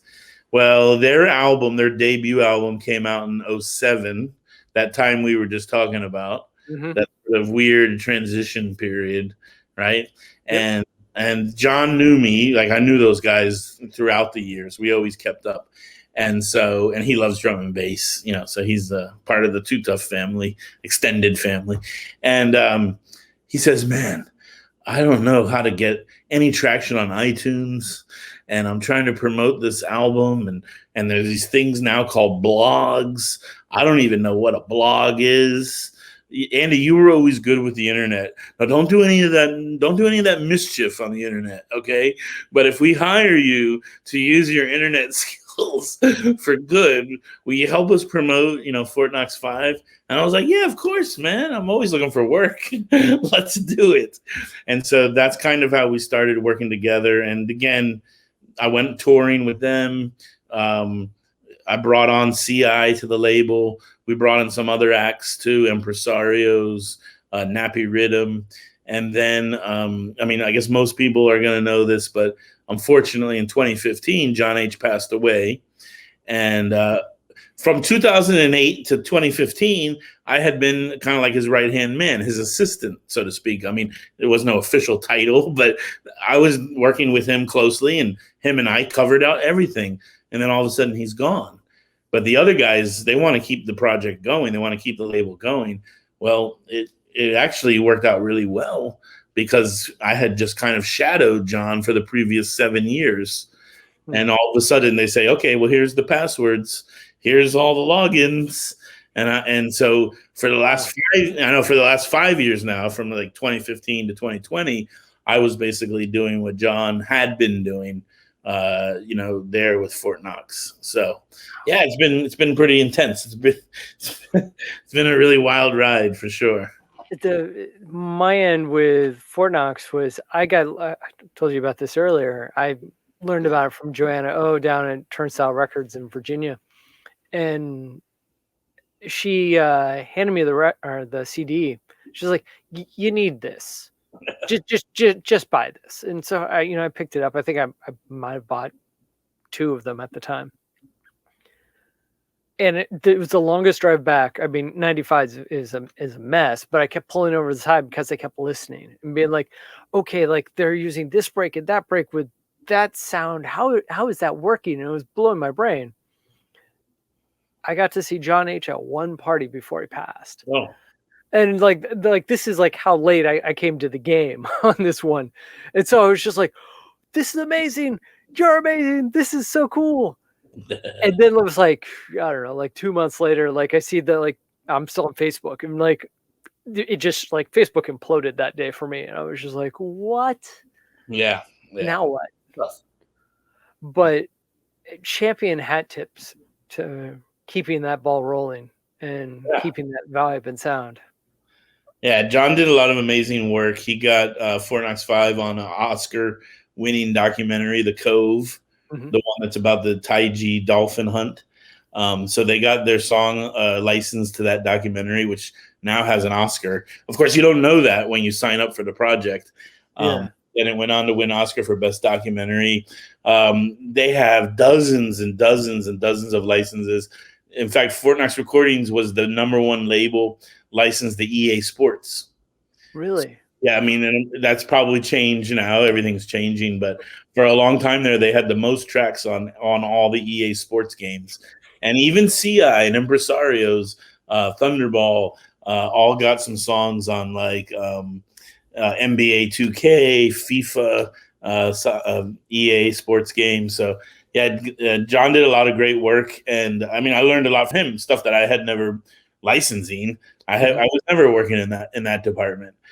So that was really cool. And it was great because, like we said, I worked at Tower Records back in the day, and I had done all these different kinds of music work. I'm not saying it gets boring, and I'm not saying I burned out, but always having something new, a new task, a new challenge, a new project, it really keeps the juices, the creative juices flowing. So like I grew a lot from working with Fort Knox and from helping and then kind of like taking over, just learning how to do so many more different tasks, and deal with publicists and radio promoters and music supervisors and contracts and everything. Like it's pretty it can be overwhelming at times, but hey, you just got to do it one step at a time. So. Wow. Yeah. So now you're in the touring phase of the life at this point. You're doing it with Fort Knox. You've done it with CI. I'm assuming Nappy Rhythm. I'm just gonna throw them in there for the heck. What was your favorite or most standout moment from that like notch of your life? Oh wow! From those heavy touring days. Yeah, those heavy touring days. Yeah, it's hard to pick one. I mean, Colorado in general is probably my favorite place to tour. Okay. Colorado is just a barrel of fun. The fans are great. First of all, you can't beat those fans. There's a town in Colorado called Durango, and I mean, the folks in Durango, like they think that Durango is my second home. Like that's how they treat me. They're like, this is your second home, Andy, whether you know it or not, or whether you like it or not. This is home for you. Like that's how they treat you there, which is awesome. Like, people in DC aren't like that, right? Like at a show in DC, people are like, it's okay. Like I've seen this before. You go out to Colorado, they're like, oh, you came to our town? You brought your amazing gift of music to our town? Thank you so much. You are heroes to us. They treat you like that out there. I'm not even making it up. So, oh, dude, that's awesome. Yeah, that's actually fun. Yeah. It was the hardest part for me to get over DC when I first moved here because like I would get weird looks when I'd say good morning to people while walking, like, down the street. I might smile at someone. They'd think I was like trying to like, what's wrong with you? That's very true. It's one of the most jaded cities in the world. Now I love DC for that reason, and I fit right in for that reason. But at the same time, I'm down here in Florida now, and like the conversations are totally different. Like it's just a light breeze down here. Like there's no serious conversations going on. So it's nice for a break. Maybe my favorite tour ever was with John H. actually, and our other brother who passed away, Mustafa Akbar, the singer. By the way, not only was he a singer, he was the head of security at the 18th Street Lounge for 20 years. Really? Yeah. The place was open for 25 years and a couple of more, and he was head of security for 20 years. That's insane. Yeah, and that's where we all met him. That's where Thunderball met him. That's where Fort Knox 5 met him. And he was a great guy as well. So it was John H., DJing and doing like triggers and effects, Mustafa singing, and then Sid Barcelona, who came to do all the tech end. And at this on this run, it was a high video projection. Like we played a festival in Hong Kong that was like a new media. It was called a new media festival. So it was all integrating music and sound and video and even still images. It was really neat. Yeah. And so Sid had to come because he's the video guy. You know, he made all the video, he created it all, he did all the software. He's a really sharp IT guy. So it was the four of us. And we did Hong Kong and Singapore. And that was probably my favorite touring experience, you know, as one tour, because we just got really styled out. Like we had drivers everywhere we went. We stayed at amazing hotels. They took us out to eat. They gave us, you know, the full hospitality treatment. And in Hong Kong, the nightclub was in the hotel, the Pan Pacific Singapore. In Singapore. And so we actually stayed in the hotel above the club. And it's like, you know, one of these really swanky hotels and swanky clubs. And it was just really fun to have that experience in Singapore. And then have a few days off to explore and go sightseeing and take pictures with the guys. So yeah, that one stands out for sure as a tour. But Colorado, I got to say, has my heart as like, I'm really attached to the beach. I'm really attached to the water and the ocean.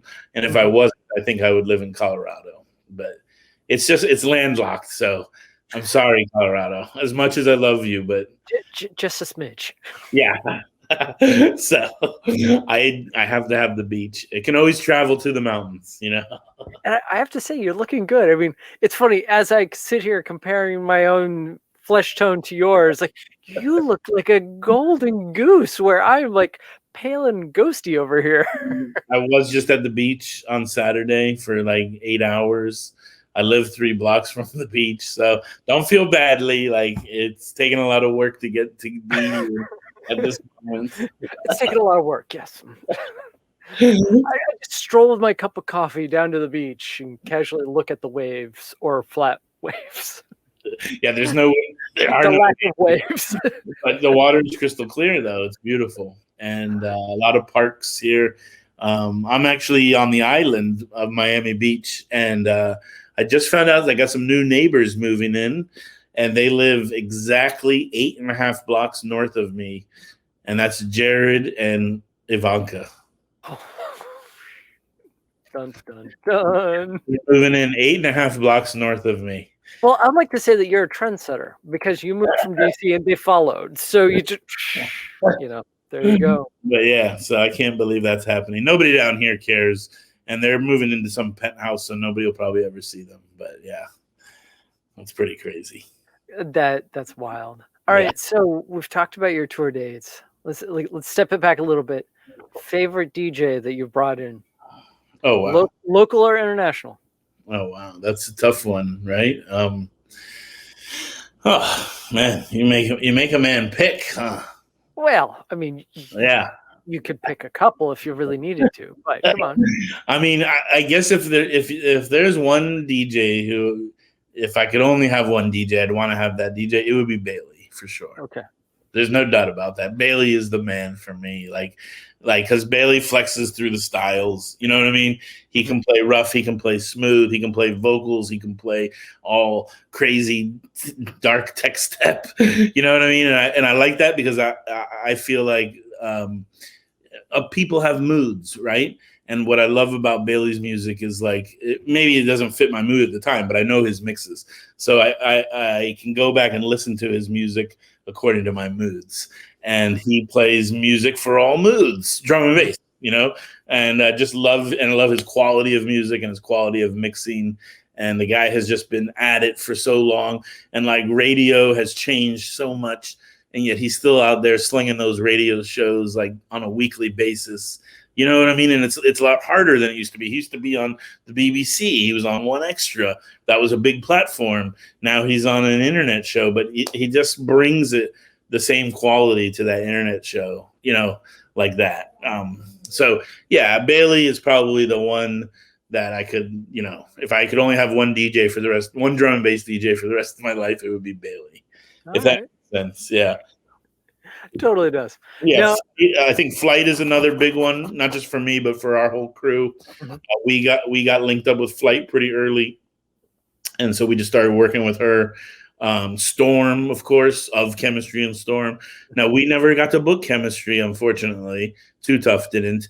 But we did actually book Storm a bunch of times. And, Storm went on to do a lot of work for Metalheads and for other labels. And so it was great working with her because she is a connection. She's a business person. She's an amazing force in the London scene.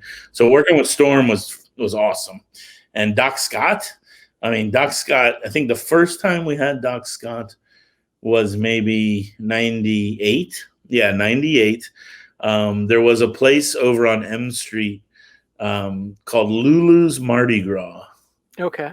You remember that weird? I think I do. There was a Marriott. Mm-hmm. It was on the first floor of the Marriott, and around the corner was Blackie's Steaks. Yep. Okay.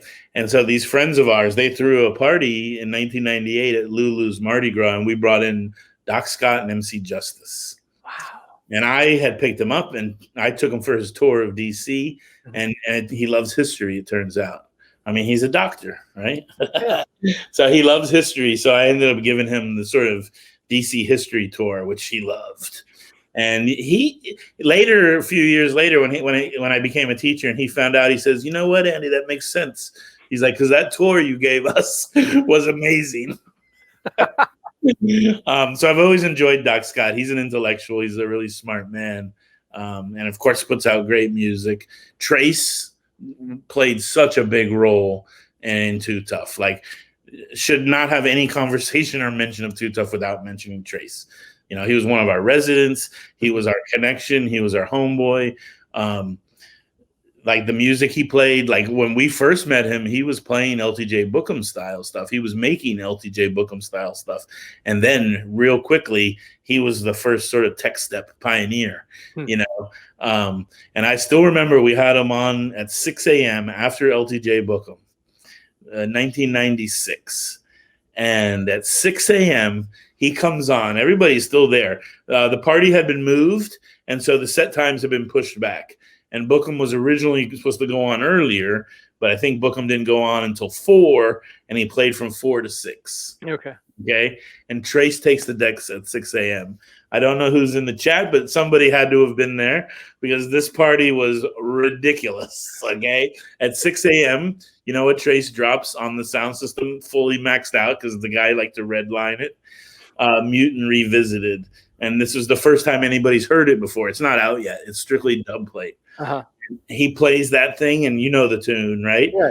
Oh my God. And we were all kind of familiar with the Mutant because there was the T-Power original, and then there was that other remix that Trace did first. But no, this is the one that he did on his own later.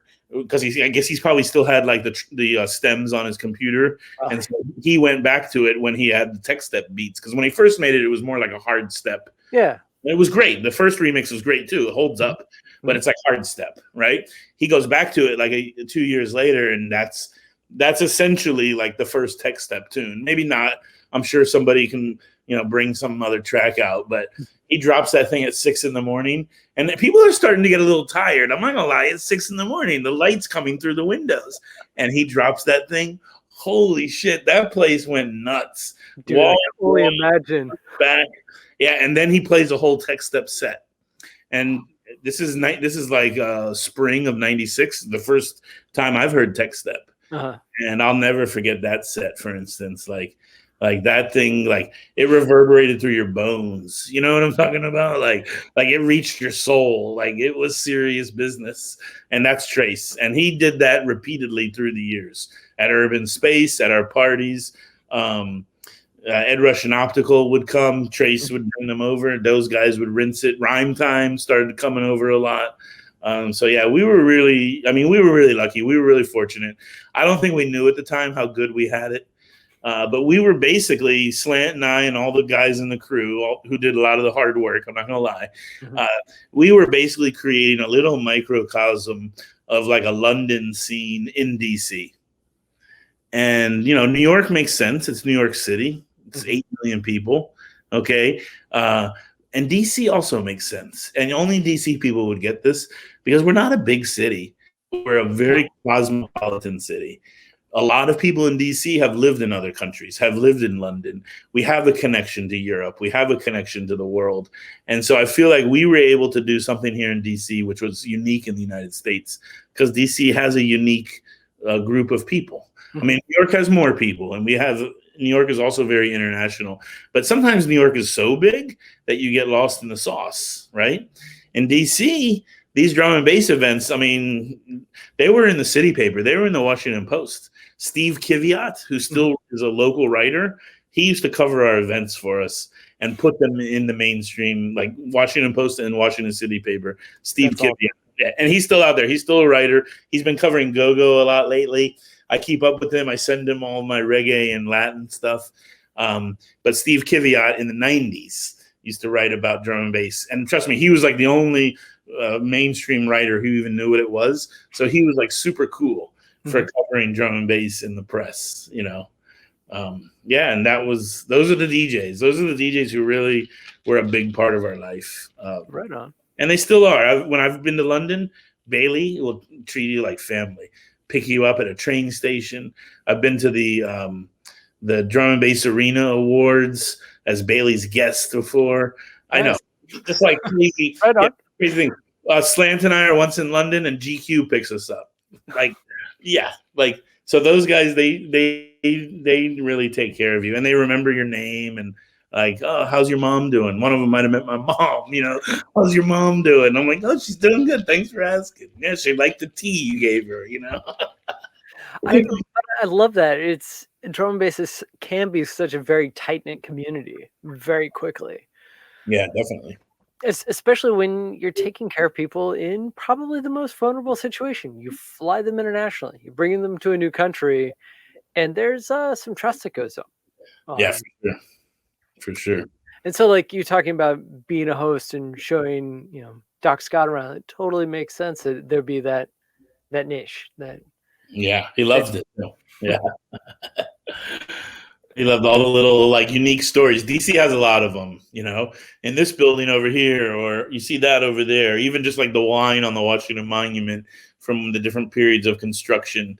They just love to hear that kind of stuff, so. That's awesome. I remember one time, actually, I picked up Dom and Roland. And I was trying to impress him because I guess I'd started to feel like, hey, I can do this. I'm like, the drum and bass whisperer, right? And I was like, I pick up Dom at Union Station. And, Union Station, beautiful plaza, the flags, the great big avenues. And I say, well, Dom, this city, more than other American cities, really has a European layout. Really has he's like, I don't think so. Doesn't look very European to me. And I was like, oh. Burn. Yeah. That one was funny. And then another time we were in Pentagon City Mall. I think it's still there, right? Yep. And we took Photech and Digital shopping in Pentagon City Mall. Oh, by the way, the Brits back then, at least, they used to love to go shopping over here. Okay. Love to go shopping. They would almost always want to go shopping. So that was what we'd often do. If anybody's curious what we would do the day before, the day after a show, we're often taking these guys out to eat and taking them shopping. So we were in Pentagon City Mall doing some shopping, and Photech lights up a cigarette right in the mall. I'm like, whoa, you can't do that here. This is a no smoking zone. He's like, it seems all right to me, doesn't it? And he didn't care. He smoked the whole cigarette. And even the other people who were with us were like, I don't know. I think you should listen to Andy. You should probably put that out. Right. And he's like, you know what? I'll deal with it when they come and talk to me and see if they come talk to me. He smokes the whole thing and nobody ever came and talked to him. I was like, okay, Photech, you're a badass. I still remember little things like that. That was cool, Yeah. So what was your most challenging DJ experience? You don't have to name names here, but just tell the story. Challenging DJ experience. Well, yeah, I can't mention names actually. If I tell you a real story, but we picked up a UK DJ. We had his hotel room ready to go, If any of the guys are listening, they're gonna love this one. And so basically, I'm on airport duty because we would rotate these things, but somebody else checks into the hotel room because a lot of these guys they don't like the hotel check-in. They just want to get in the room and go. So we would try to check into the hotel room before the DJs arrived. And then that way, when they arrived, we just give them the key and, hey, your incidentals are covered. Go ahead, kind of a thing. Well, I guess some of the guys had used the hotel room as a, like a smoke room, right? And so a couple of the guys, I don't remember who, okay, had gone into the hotel room to have a little smoke session like 30 minutes before the DJ arrives. The DJ arrives, we give him the key, goes up to his room. He is furious. He is angry. He complains to the hotel. He tells them, how dare you give me a room like this? Somebody's been smoking in the room. This is unacceptable. I want a new room. And we're like blushing and like embarrassed, not trying to show our face. That actually happened before. Dang.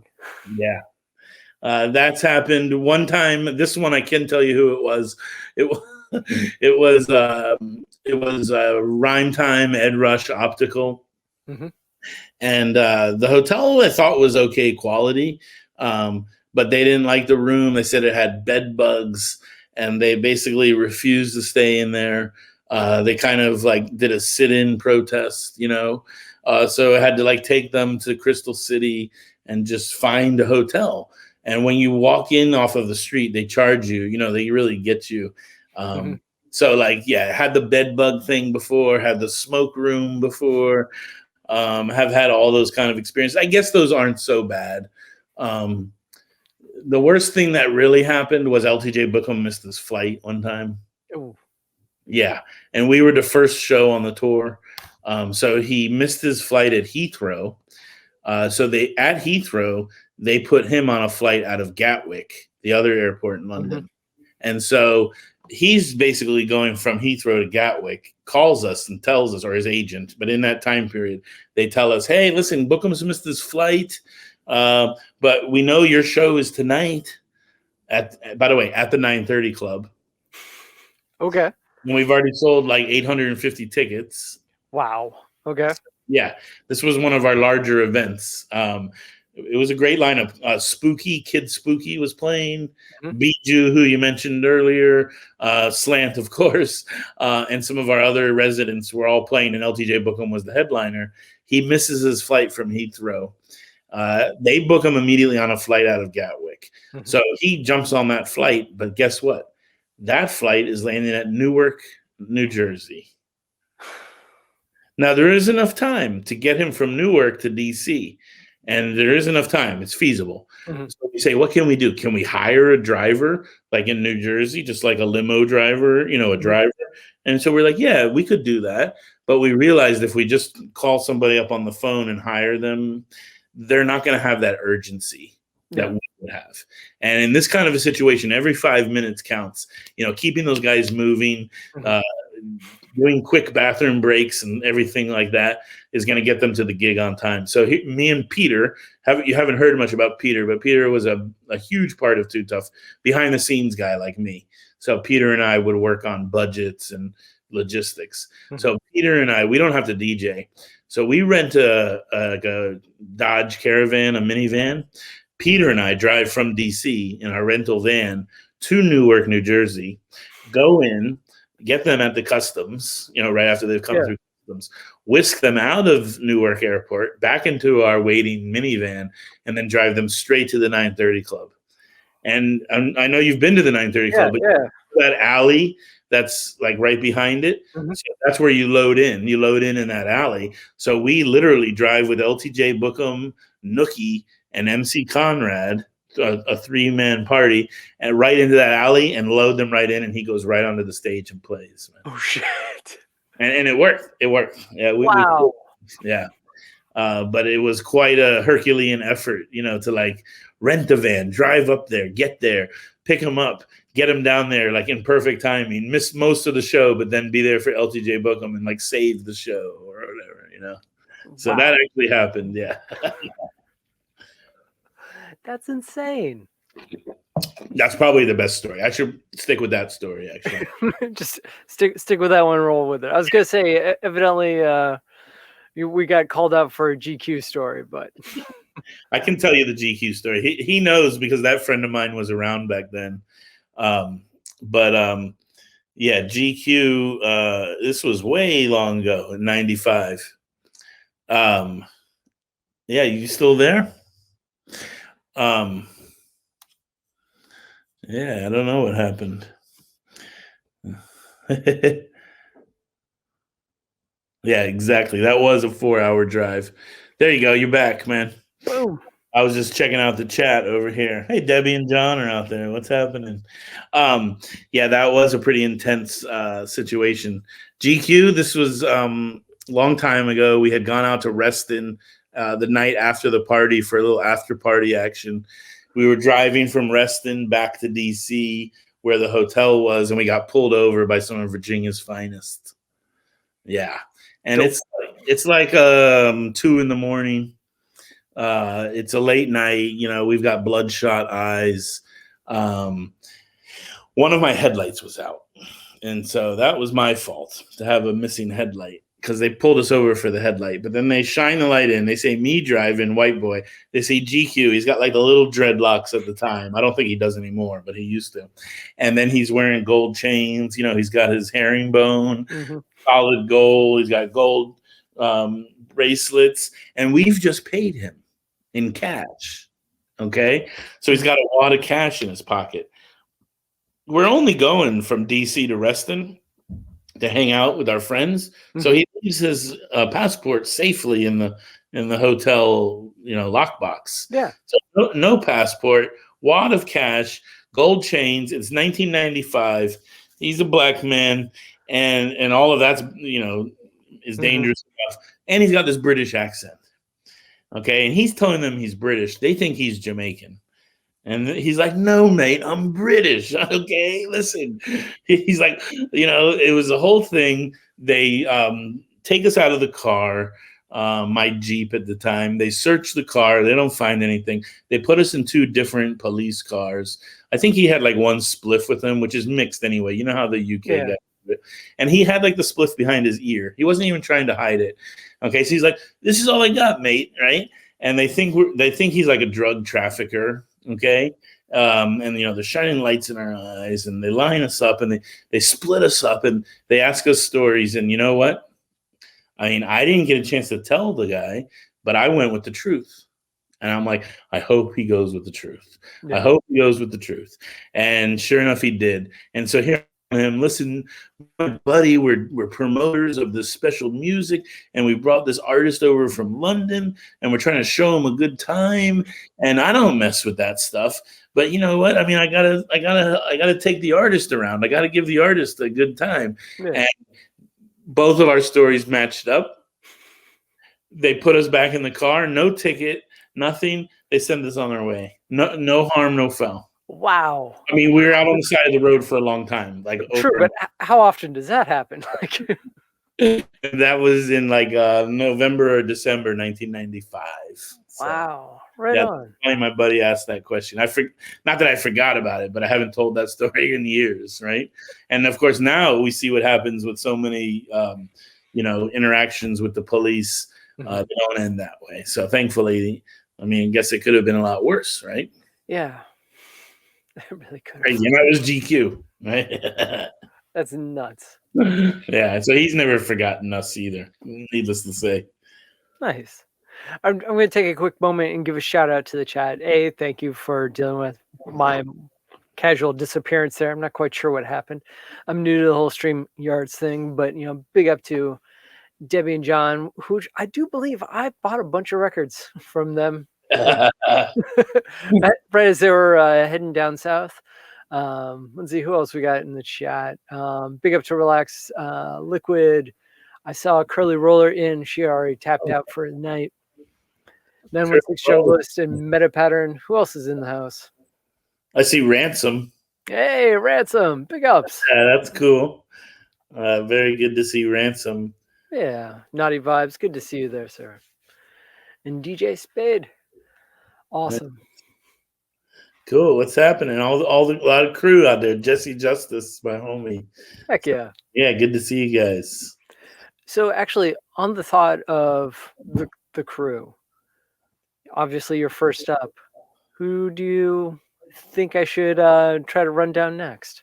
I mean, you got to have Slant on here. Oh, Like, Slant's a no-brainer. yeah. I also have a good chunk of his records here that I'm slowly restoring. So like, Oh, that's you got records from Daniel? Oh, yeah. Oh, you didn't hear about that. no. He lost about 5 crates worth of vinyl. He had a flood right before I moved. No, I did hear about the flood. Okay. I didn't know that you were whatever. How do you do that? How do you restore the records? So. It is a wild process at the moment. So because I don't know how much of a mixture it was, whether or not it was all rainwater, sewage water, who knows what it is. It's a tetanus shot waiting to happen. Yeah, for sure. It's got a three clean step process. I'm hosing them down literally with a power washer. After it's gone through a light bleach bath and then a Dawn bath. And so it'll go through the pressure washer twice and then gets dried. And actually, I think I've got.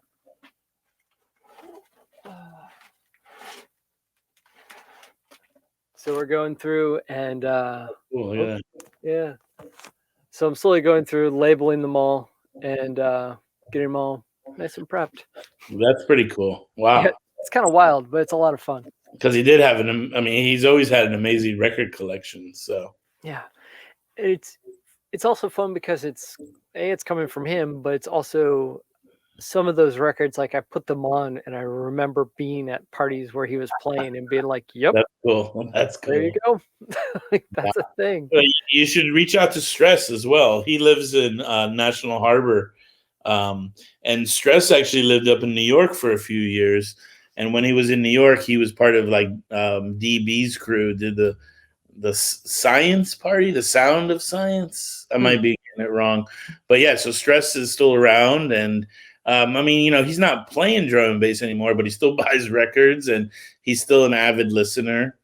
So yeah, Stress would definitely be a good one to talk to. Mecca, actually has a whole nother chapter after Too Tough. He goes on to work with a couple of different producers and a couple of different crews. And so Mecca continued to MC and do vocals for many years, after his time with us. So I know he was quite active. MC Ness, however, he still is involved. He still loves music. I think hip hop now, but actually he left Too Tough, MC Ness, and joined the Army. Oh, wow. A while ago. He's now out of the Army. Okay. He had a whole career in the Army, and so now, as far as I heard, last time I heard, he was doing like IT, cyber warfare, IT. For defense contractors and stuff like that. So it would be a fun interview, but it wouldn't be too much drum and bass anymore. Bijou was a big part of our crew. Barbara Bijou, but she lives out in Silicon Valley now, or San Jose, California. So she's out there, and of course, there's plenty of other people in DC, right? There's a lot of great DC folks. But hey, if you could get, when Slant does it, try to really convince him to bring Peter or Chris along. It might not happen, but like it would. The internet would break if one of these guys was on the show, because they like to stay in the shadows. In fact, Chris calls himself Invisible Chris. So he prefers to stay in the shadows. And Peter is a shadowy figure as well. Peter Helms, I'm putting him out there, putting him on blast. By the way, actually, let me give a special shout out to Peter, because if anybody out there has ever seen the archive that we built on Mixcloud, Peter really spearheaded that. Like Peter and I together, but he ended up doing a lot of the legwork. And so over the years, I still have it. I still have a storage container over here with tapes.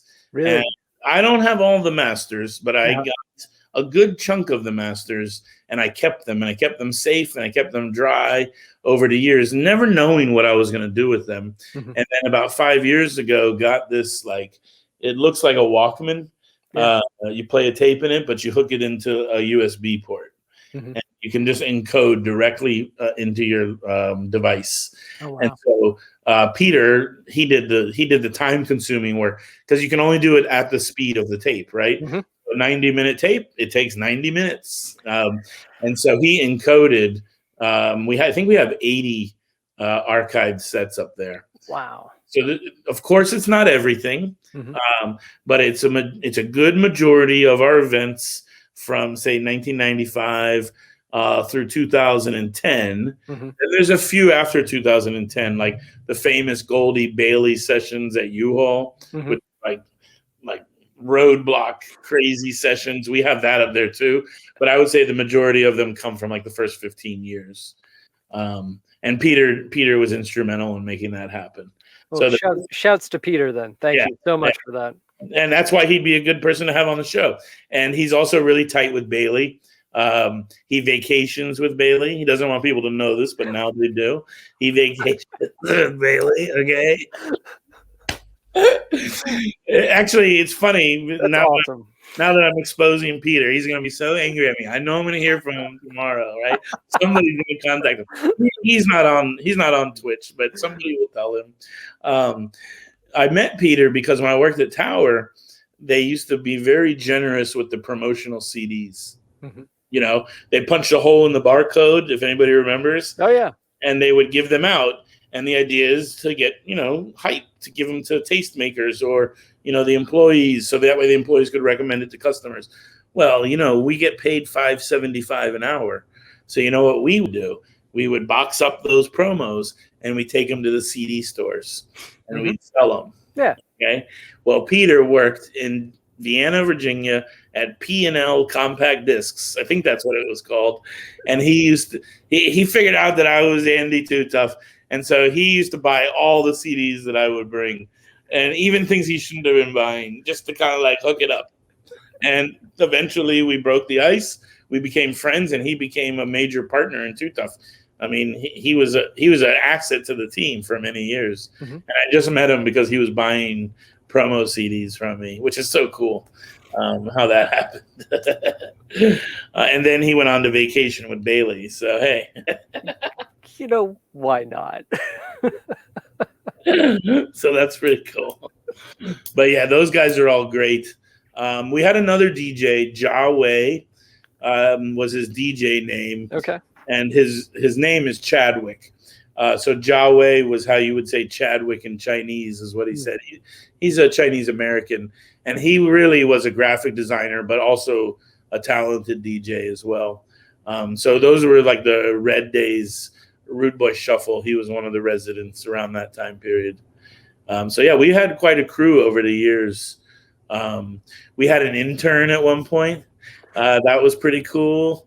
Yeah, we've had investors. We've had all sorts of people part of like the team. So yeah, it was great. Dude, actually, let's take a moment and go back for a second. You had mentioned black market geckos. How did that come about? I really, I did not find this guy. Okay. But he was like a Dulles Corridor tech guy. Okay. And he made his money in tech. And then I guess like he had wild cars. He had these amazing cars. By the way, some of our early events, like when that party we had Dom and Roland, we actually did a live stream at it. Really? Wow. Yeah. We had another guy who made our first website, and he brought a little camera, just like a little desk cam, and did live streaming at our event. And then he tried to do the video one time at Dom and Roland, and he did video. And then he realized that was too much. So we did audio streams for quite a while after that. And that was like way before anybody else was, or before it was easy to do, before it was something that was done. So that was pretty cool. But I guess around that same time, we met this guy. I think his name was Jay. It's coming back to me now.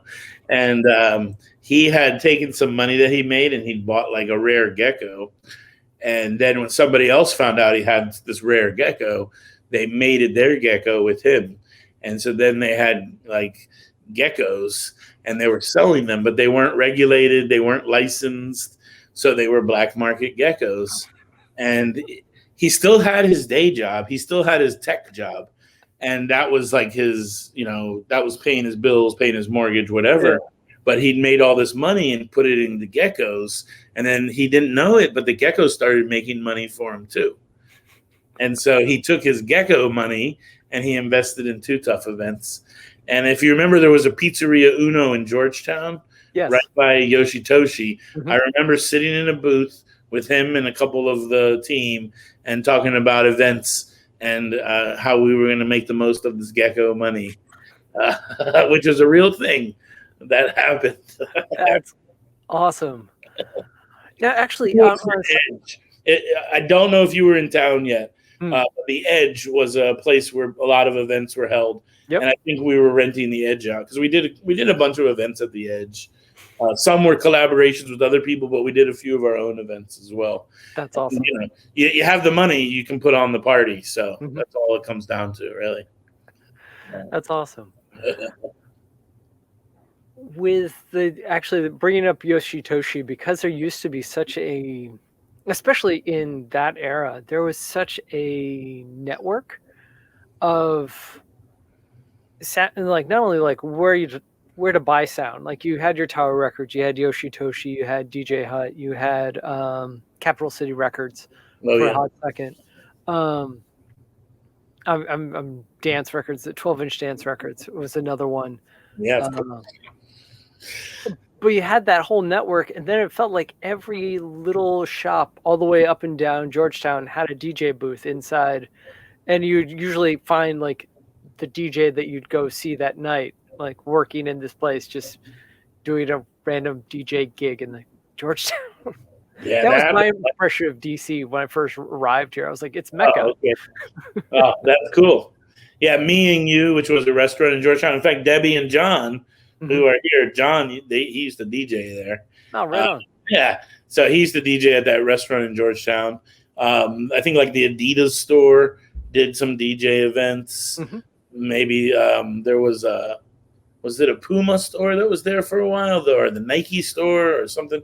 But yeah, the sneaker stores would often have DJs. I remember that. Dragonfly was one of the first restaurants that had DJs. Yeah. And they had DJs pretty much every night of the week, which was wild. And it was a tough gig. A lot of our guys would play there. Slant, Stress, Biju, Jawway. We must have had 4 different people play at Dragonfly, and they would often play for 4 to 5 hours at a time. Wow. I mean, that's the Twitch style now. I mean, but back then, that was we get dinner, though, and drinks. So maybe they were a little isolated, because actually Dragonfly, the DJ booth, downstairs DJ booth, was up in like a little skybox. It was cool because they could see everything, but none of their friends could like talk to them because they were way up there. Yeah.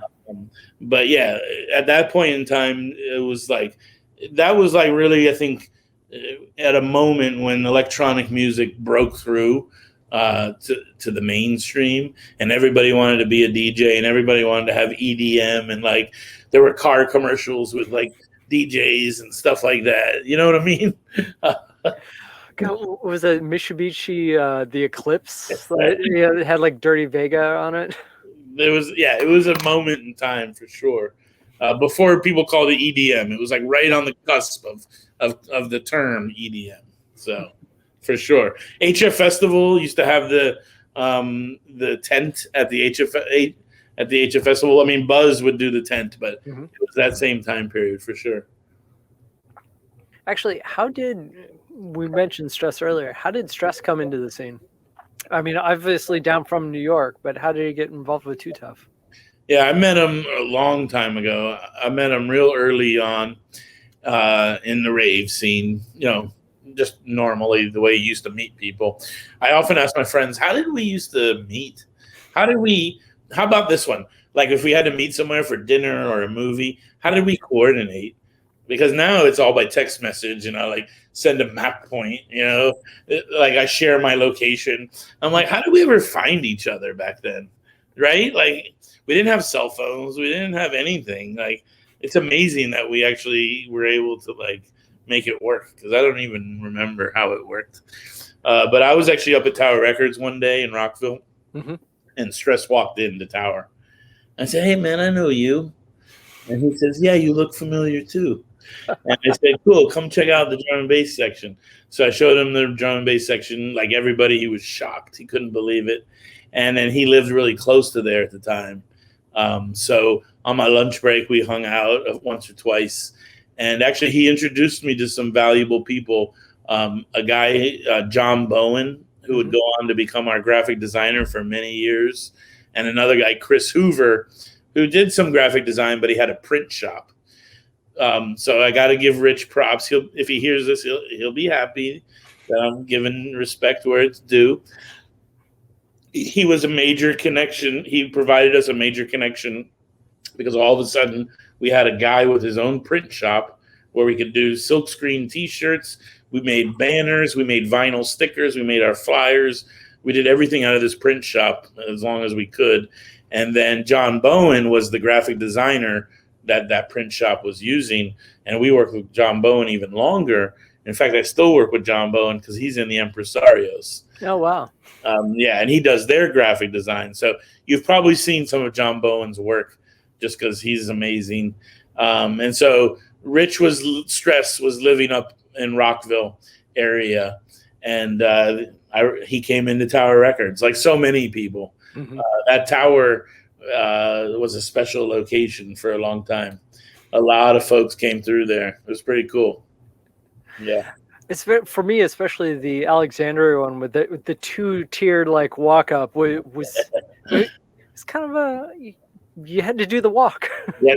So you know the Alexandria store. Yeah. Of course, you would go up those escalators, mm-hmm. and actually on the first floor was only the entrance and like screen like end caps, like promo displays. And then as you're going up the escalator, there were light boxes because Tower loved their light boxes.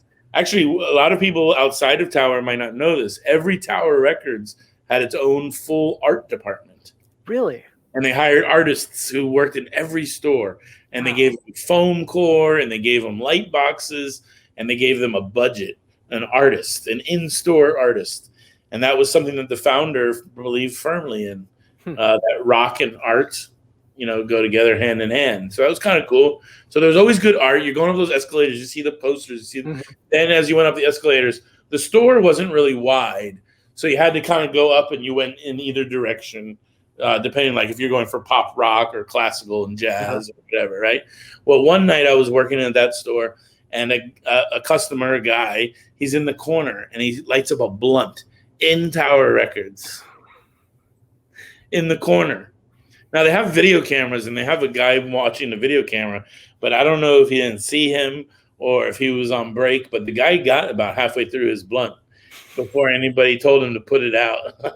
And I don't know why you would think you could go into a store and light up a blunt in the middle of a store, but this guy actually did it at Tower Alexandria. Wow. Which was pretty crazy, yeah.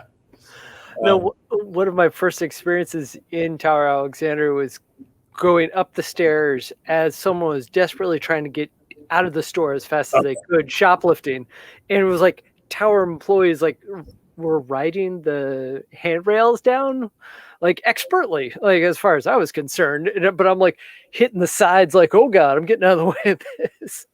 So that's very possible those could have been some of the Too Tough MCs because they were working in loss prevention. And really? The party was 1997 Dementia. It was Ed Rush's debut in North America. We were the first promoters to book Ed Rush. There wasn't even Ed Rush and Optical yet. So it was Ed Rush and Trace with MC Rhyme Time. Dementia. The flyer has like a Iron Maiden image on it. It's pretty epic. And I'm like, man, these parties are blowing up. We're getting more and more people at every party. We need security. And the team is like, oh, we don't know security. Who are we going to hire? We can't just hire like people off the street because we need them to be cool. And I said, I know just who to hire. So we hired the loss prevention guys from Tower. And then one of them was dating, his girlfriend. She came and she searched the girls. So we had a female. This is 1997. I know, right? I feel pretty good about that. We had a female security who searched the girls, and then Tony and Ernesto, or Mecca and Ness, were the two security guards, the main guys, and they searched all the guys. And it's drum and bass, so there's more guys than girls. But after that, then they did such a good job at that event. That's how they became part of the crew. That was kind of like their initiation into. Oh, wow. But they were Tower loss prevention, because Tower also had a whole division of loss prevention, and they took that very seriously. Yeah. They did not like to lose merchandise. So one of the things that always got me about DC is because like DC's got this, you kind of don't, well, most recently, you don't mess around with DC. Like the Fed buildings, whatnot, you never mess around with it. And so like as someone coming from Ohio, recently he said, yeah, as someone coming from Ohio, like I always had this like weird sense of fear, like doing a Renegade in DC that was a thing. But you guys seem to have been able to pull it off, which is like in my brain is epic.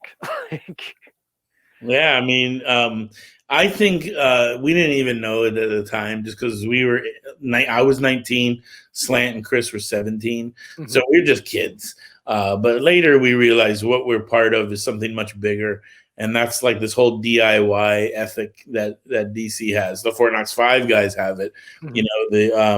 The Thievery crew started just because they wanted to make music that nobody else was making. They started the 18th Street Lounge because there was nowhere in town that you could hear that music. And so that's why we started Too Tough, because nobody was doing the drum and bass that we wanted. And I feel like there's something about this city and the people who live here, and of course the backgrounds, the collective backgrounds of the people who live here, that say, well, shit, nobody's doing what we want. I guess it's up to us. We got to do it. And I think that's kind of the ethos of the city, which is awesome. And I mean, obviously the last 4 years have been tough, and the last month has been really tough with the QAnon shaman. My buddy, actually one of the original guys, Chris, he's the manager of Politics and Prose. Oh, and wow. So the other night when the Pizzagate people show up there, I'm like literally worried about my friend who works at Politics and Prose. Luckily, he wasn't working that night, but he said it was still very stressful because those are his employees, and they're marching in front of, Politics and Prose is right next to Comet Ping Pong. Yeah. And literally marching in the streets with guns. And I mean, that's crazy. But leaving all that aside, yeah. The city is known for its sort of DIY ethic, and we were part of that, which is cool because we didn't even really know. I never listened to punk or hardcore. That's not my background. Well, yeah, you already mentioned the Grateful Dead, so exactly. Fair enough. His own background. Slant loves Detroit techno, and he had his own musical background. Neither of us came from a punk or hardcore background. We weren't like Fugazi, kids. But here we were doing the same kind of thing for drum and bass music. And I think, like, in retrospect, looking back now, it makes total sense. It was the early 90s. Grunge was on, right? Like, the hip-hop was in the golden age. And here's the drum and bass. Here's the jungle. So, yeah. I mean, 916 brings a point. Like, yeah, even with Chuck Brown and Go-Go, it's, we do our own kind of thing. Yeah, for sure. Yeah, exactly. Go-Go's a part of that, too. No doubt about it. Yeah.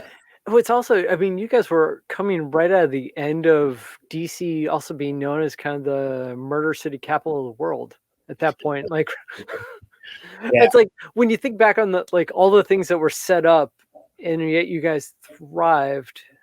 And I've always kind of wondered if it was also due to the ease of the nature of the airport being right there, but it was like your story. No, there's a lot of things that were going on that made that a champion setup.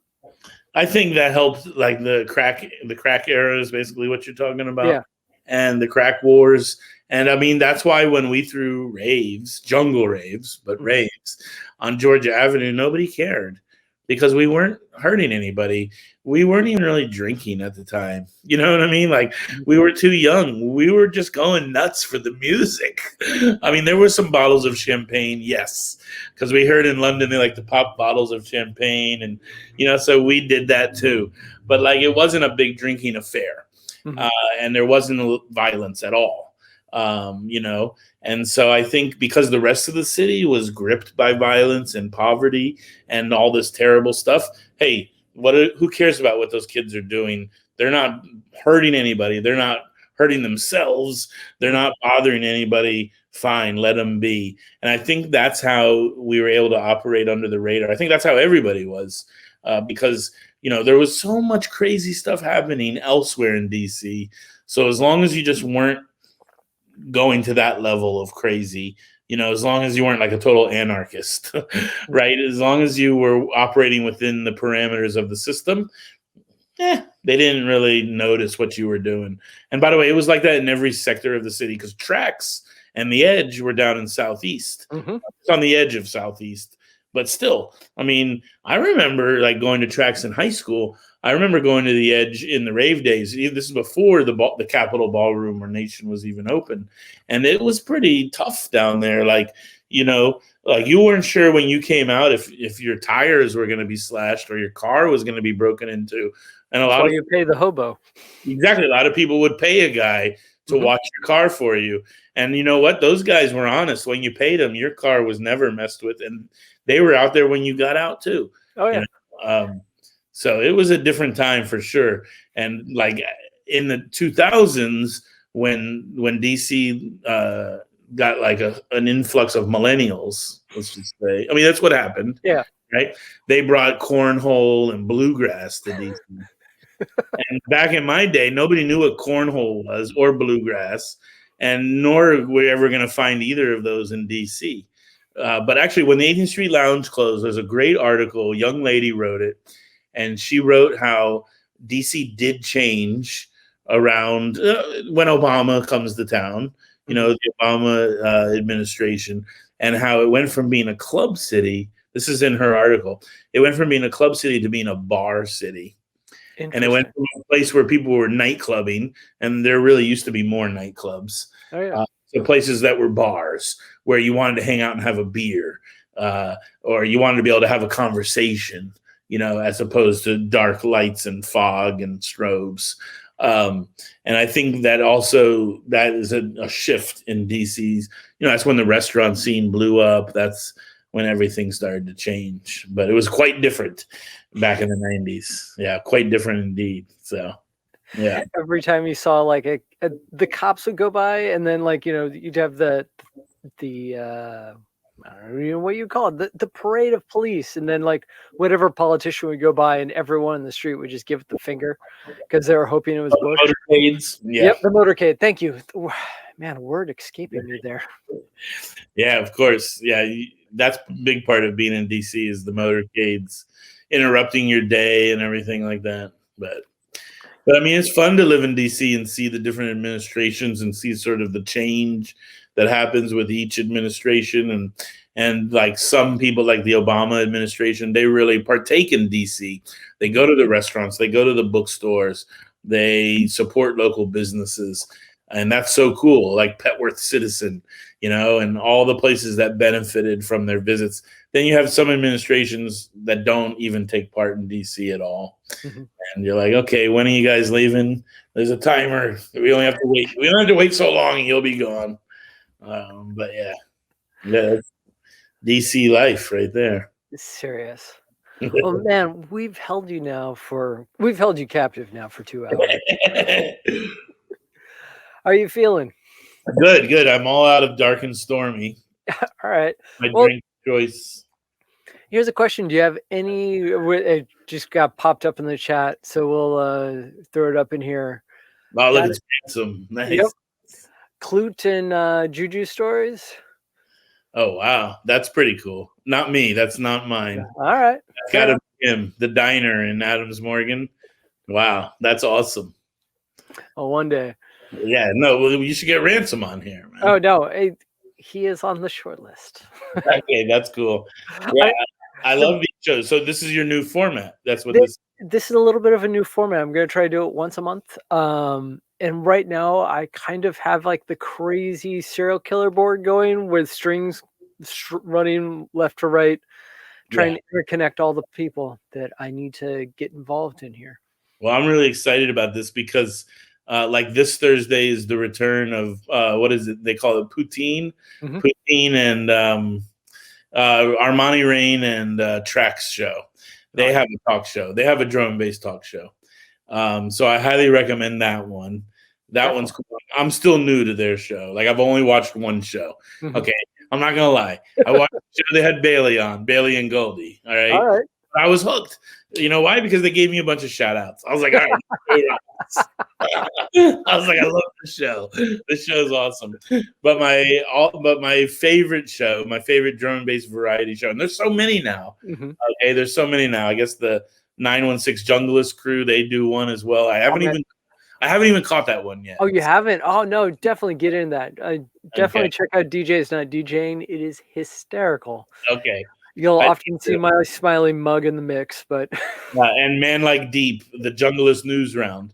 So I'm here to plug his show. If there's anybody here who hasn't tuned into that, he does it Tuesdays and Thursdays, and I love it. It's so funny. He's British. He now lives in Vancouver, so he's got a British accent. He knows drum and bass like an insider, and yet he's doing this show. He does it in Pacific time, so it comes on late. It's on at 10 o'clock Pacific time. 10 o'clock our time, 7 o'clock Pacific time. And man, that show is hilarious.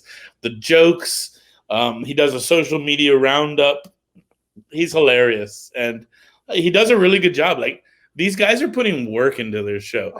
Me and you, I don't know about you, but I'm just sitting here drinking Dark and Stormies and bullshitting, okay? But like Man Like Deep, dude, he goes out and he finds little stories and memes to talk about, and he like finds tweets, like one of Groove Rider's snarky tweets or one of Doc Scott's scolding tweets, and he says, like, what do you guys think about this? And everybody's commenting on it. So definitely the show by Track and Armani Rain. I think it's back on this Thursday, but every Tuesday and Thursday I do Man Like Deep, and I love it, man. I love it. I am fully on board this Twitch revolution. I think it's almost a revelation at this point. It's like, wait, this is here? Yeah. Why not? I was going out before the pandemic to see music. Like this might be hard to believe, but I would usually see 3 to 4 shows a week. And depending on how many bands are at a show, I might be seeing 3 to 10 bands a week. And of course, some DJs in the mix too. Usually, I'm not going to lie. The thing with DJ shows is they're so late. And bands start early. Bands go on at like 7 p.m. Take notes. Take note, people. At 7 p.m., I can like literally finish my workday and then go see a band at 7 o'clock. Exactly. It's amazing. Have dinner like while the band is playing, drink, and then go see another band after that. And if I'm still awake at midnight, then I might go to a club. I'll go find the DJ. Go find a DJ. But anyway, I was going out to see music 3 or 4 nights a week. I'm single. I don't have a family. So music is my life, right? And then it ended. I mean, like it ended so fast. And talk about mental health. Like that was an abrupt change in my rhythm of life, in my circadian rhythm, in my lifestyle. And so thank God for live streams, Twitch. I still see, but early on I saw many bands try to do it. And it's just so hard for a band, all the sound and the monitors and the mixing and everything. And so, thank God for DJs because it's been mostly DJs who have helped me survive this pandemic. And I'm on Twitch 5 or 6 nights a week. Like that's what I do now. I'm on Twitch all the time. And I go crazy for a hype train. I don't know what it is. I live for hype trains now. There's something addictive about it. I need those bits, man. I want to drop those biddies, as they call them, right? It's such a positive thing. And the funny thing for me that I've found is like, as a DJ, I now have a more fluid sense of like income, for lack of a better word, because I went part-time pretty early on. I've dropped out, tried to become a professional like rock climber and things, but that's for a whole nother game. But now I'm DJing. I'm like, people are okay, cool. This works. Right. I can buy more records. and the subscriptions and gifting subscriptions. And I mean, I know that Twitch is a gamer platform and that was all part of game theory, but I love it. I'm here for all of it. And like to the point where I have joined Twitch marketing group so that I can get free bits by answering surveys and questionnaires and get a load of this one. Did you know that there's a program if you buy Hot Pockets, you can get free bits? What? Yeah. It might be over now. You might have missed the window on this one. But basically for every Hot Pocket, you could get a proof of purchase. and scan it, take a picture of it, and you would get free bits. So I'm out in these sets like dropping mad bits, and people are like, "Whoa, look at the big spender!" You know, little do they know I'm working all day long trying to get free bits. Eating those Hot Pockets. Yeah, let's not even go there, please. And I've actually been hanging out with friends before, and I've been like, "Watch, we're gonna go into a Twitch stream." And I guarantee you within 5 minutes, I'm going to get that DJ to say my name. How can you do that? You just watch. And I go in there. I start dropping some things in the chat. I drop some bits like, "Hey, Too Tough Andy, thanks a lot." And I'm like, "What did I tell you? What did I tell you?"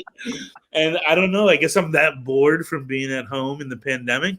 But if I can actually get a DJ on the screen to like say my name and say, "Thanks a lot for joining us." Like we were talking about DJ Miss Ninja, how good she is at that. It feels good. I love it. I'm like, I'm part of something again.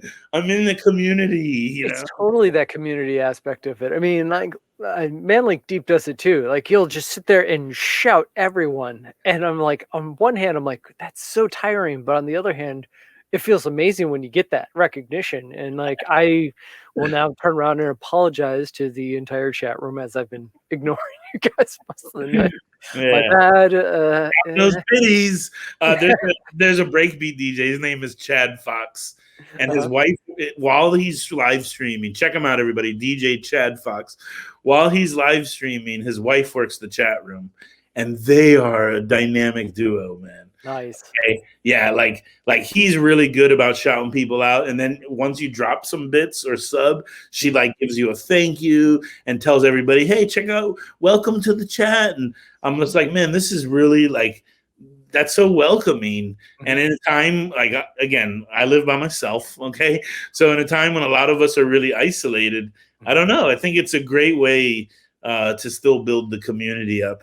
And drum and bass in particular is thriving on this online community. Like we're seeing once again people all over the world reconnecting that love drum and bass music. And we never stopped loving it, but maybe we don't go to the shows anymore. Or maybe you moved somewhere where there aren't any shows.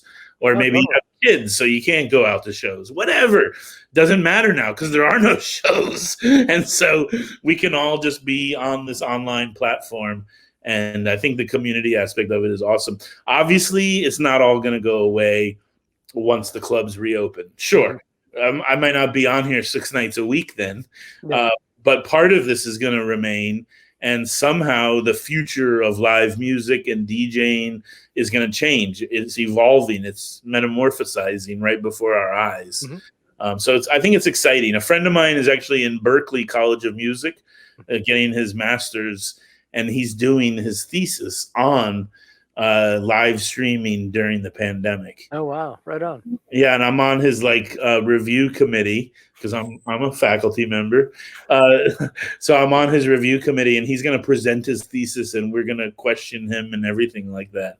And I just think it's really exciting. Like, this is real. Like, whoever's mom or spouse thinks this is a weird little thing, this is the future. It's happening right here before us. So I'm inspired. I think it's really cool. Look, I'm back here. I'm talking to you and all these other people. I see friends of mine in the chat, and I think that's a great thing. You know, like it's terrible what's happening. The pandemic sucks, and I'm sorry for everybody who has been sick or has lost a loved one.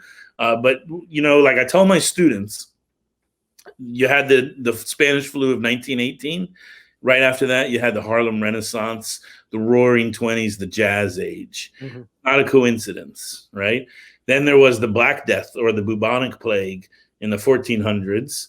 Right after that, you have the Italian Renaissance, the French Renaissance, the English Renaissance. Like after these terrible plagues and pandemics, historically we're talking about. So there's plenty of data. There's plenty of evidence here that shows us afterwards a creative boom, right? Like a society like reemerges, and social bonds are even more important than they ever were before. And of course, it's terrible. It sucks that people are getting sick and dying, and that's happening. And I mean, there is something we can do about it. You'll wear a mask and be safe.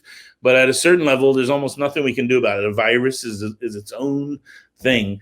But the good news is for us who survive, look what's happening. I think something really amazing is happening. So I always try to inspire my students, like, don't be all down about this time period. There's plenty to be down about. I get that. But there's so much positive on the horizon, just right there, just right in front of us. Just hold tight a little bit longer. Exactly. Keep that mask slapped to your face and just hold tight. Yeah, almost there, right? So now, here's a question: as a promoter, where do you see live streaming being in the future? I mean, you're right. I don't think it's going to go away, but like, what's the angle? Yeah, that's a tough one. I guess Fish have probably pioneered this model the best, before the pandemic, because Fish were already doing live streams before the pandemic. And from what I've read, as far as on the business end of things, like they wouldn't ever offer a live stream until the show was sold out. Interesting. So once a show is sold out, regardless of what city it's in or what venue it's in, that's it. Nobody else can go in there. Fire code, right? Like you can only fit so many human beings into a physical space. So if you sold out the show, well, then you've probably made all of your expenses and your base profit. So then why not offer that sold out show to the world? Like there's no reason why you shouldn't. Now I get it. You don't want to maybe you don't want to offer the live stream until the show is sold out, right? Because you'd rather have live bodies there in person. But we can't all be in New York or Miami or LA. And artists don't go everywhere. They can't go to every town or every market or every region or every country for that matter. So I think that there's a way to do both even simultaneously. Or like, I went on the Jam Cruise one time and that was a lot of fun. I'm not a big jam music person. I guess I kind of am, but not really. And I think something like that was a boutique specialty experience that only a certain number of people could actually physically partake in, but you could live stream it and you could sell access to that. And I think drum and bass stands to gain a lot from this because our community is so spread out over the globe. Like, sure, London, there's a concentration. Europe has a lot of drum and bass heads. But then we have Western Canada. We got DC. We got New York. We got all these little pockets, Brazil, all these little pockets that are a little isolated from each other, Oh, totally. I mean, in that reminder, America's freaking huge. Yeah. And I think that this kind of a platform can actually make those connections come together. So I think that has a big place afterwards. I guess we'll see how I just read an article today that Live Nation bought one of the streaming software platforms. Oh, really? Which one? A pretty big one. I'd never used it before, but when I looked at it, it was a pretty major live streaming platform, and Live Nation bought it. So showing that they have an interest now in selling Live Nation shows online, basically. So that would be nuts.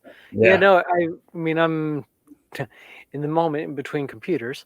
If anyone caught my last show, I was running 2 frames per second, but the audio sounded great. But I'm looking at a PC, and I'm thinking, okay, can I build up enough of a laptop and then get a jetpack so that if I am doing a gig and I'm out, and that's fine with the promoter, okay, bam. I open up my suitcase and bam, it's ready to roll and doing its thing. I tried to convince Elm Imprint earlier in, God, when was that? 2009, to live stream a show I was doing down in Virginia Beach. Oh, cool. And they weren't excited about it because, again, they wanted bodies in the door, but that notion that if it was sold out, that totally makes sense to me. Because, yeah, I'm asking if I can do it, and they're like, no, we want bodies in the door, and I get that. So I'm like now trying to figure out like what's the angle? Where are we going to be able to step from this? Because it feels like amazing networking. Like, I'm touching base with you in a far more what's a lucrative way. Lucrative, it means money, but I mean a much more meaningful way than the first time I met you when I handed you a cassette tape and I bought you a beer. Really? Oh my gosh. I don't think that cassette tape made any traction in where I was trying to go, but like it was all good. You said about switching over to PC, because I'm a Mac person too. Yeah. And I feel like Macs are better, but I know that Sticky Buds, and I don't know if you've ever checked out his show before, or if there's anybody out there who's looking for a great show. Sticky Buds does 1 hour every Wednesday night, and it's amazing. Okay. And he started a long time ago, like towards the beginning of the pandemic, and he really wanted to build this graphically rich show. So basically, in his show, he's on the bridge of a spaceship. Okay. And sometimes the video is front ahead, sometimes it's overhead showing what he's doing. Okay. Right. He's almost always like on the bridge of a spaceship. And then he's got these amazing graphic overlays and like little space Wookiees and everything like that. And then he realized he was limited because of his Mac. And so he made a big switch over the summer to PC. And for whatever reason, whatever program, whatever graphics he's running, he can do way more on the PC than on the Mac, which, first of all, that kind of surprised me. And now, for anybody who's out there who's been on Sticky Buds, in the last 2 weeks, he has brought something online that I've never seen anywhere in the Twitchverse before. He has a virtual dance floor. Oh, really? Yeah, so he can have up to 30 dancers on the dance floor at any time. Now, he usually has like 300 or 400 people on the stream. So you kind of had to wait in line to get on the dance floor. And what you do is you place you on the dance floor. So it says your name over the dancer. You can change the clothing, the outfits, the skins of the dancer. You can change the dance moves. So there's some that just do arm moves. There's some that got leg work. There's some that do floor work. And then you can set the BPM at which the music that they hear in their head, they're dancing to. So obviously you do like a low BPM. They're doing kind of like funky dancing. You can do up to like 800 BPM. And you don't even see their arms anymore. And it's just like balls of light. And mine got stuck the other night, like at like 800 BPM, and he was totally tweaking on the dance floor, and it was so much fun. But he's actually got some kind of software he's running. He even tells you that like his homie designed the software. He's the only person with it. Oh, wow. Right on. The users in the chat room, and I don't know if anybody in our chat room has seen this, but I know that they were blown away if they did. That you can actually control an avatar in his Twitch stream and dance. And that's so cool. The thing is like if you subscribe, your avatar gets bigger. If you drop bits, your avatar gets bigger. So there's like a few giants on the dance floor, and there's a few like little ones. And you know how there's those channel points, which very few people utilize? Yeah. He's going to start using the channel points to get more people, involved and stuff like that. That's so very cool. Yeah, no, it sounds like, I mean, Lenore board is one of the tools that are out there, but I got brought on by a gamer, and she's been trying to get me on a PC for a hot second. Yeah. And I was like, I'm Mac through and through. I mean, comically, before I did StreamYards, I had 3 Macs to make it all work. And I was like, you know what? I can just use a website. Because I mean, the streaming platform software isn't there for Macs, and I don't get it. It kills me. Yeah, that's weird, right? For sure. But no, Sticky Bud. Going back to Sticky Bud, I recommend his show. Anybody, he calls it the Different Strains Show. And it's our time is 9 to 10. That's Eastern time, so I guess that's 6 to 7 Pacific time. But that's one of the best shows out there, graphically and musically. He publishes his set list every week. And so like I've heard songs in the set that I've gone and looked up, and like I've been turned on to new artists that way. And like honestly, I mean, I know you don't know me that well. Some of the people in the chat do. I'm pretty jaded.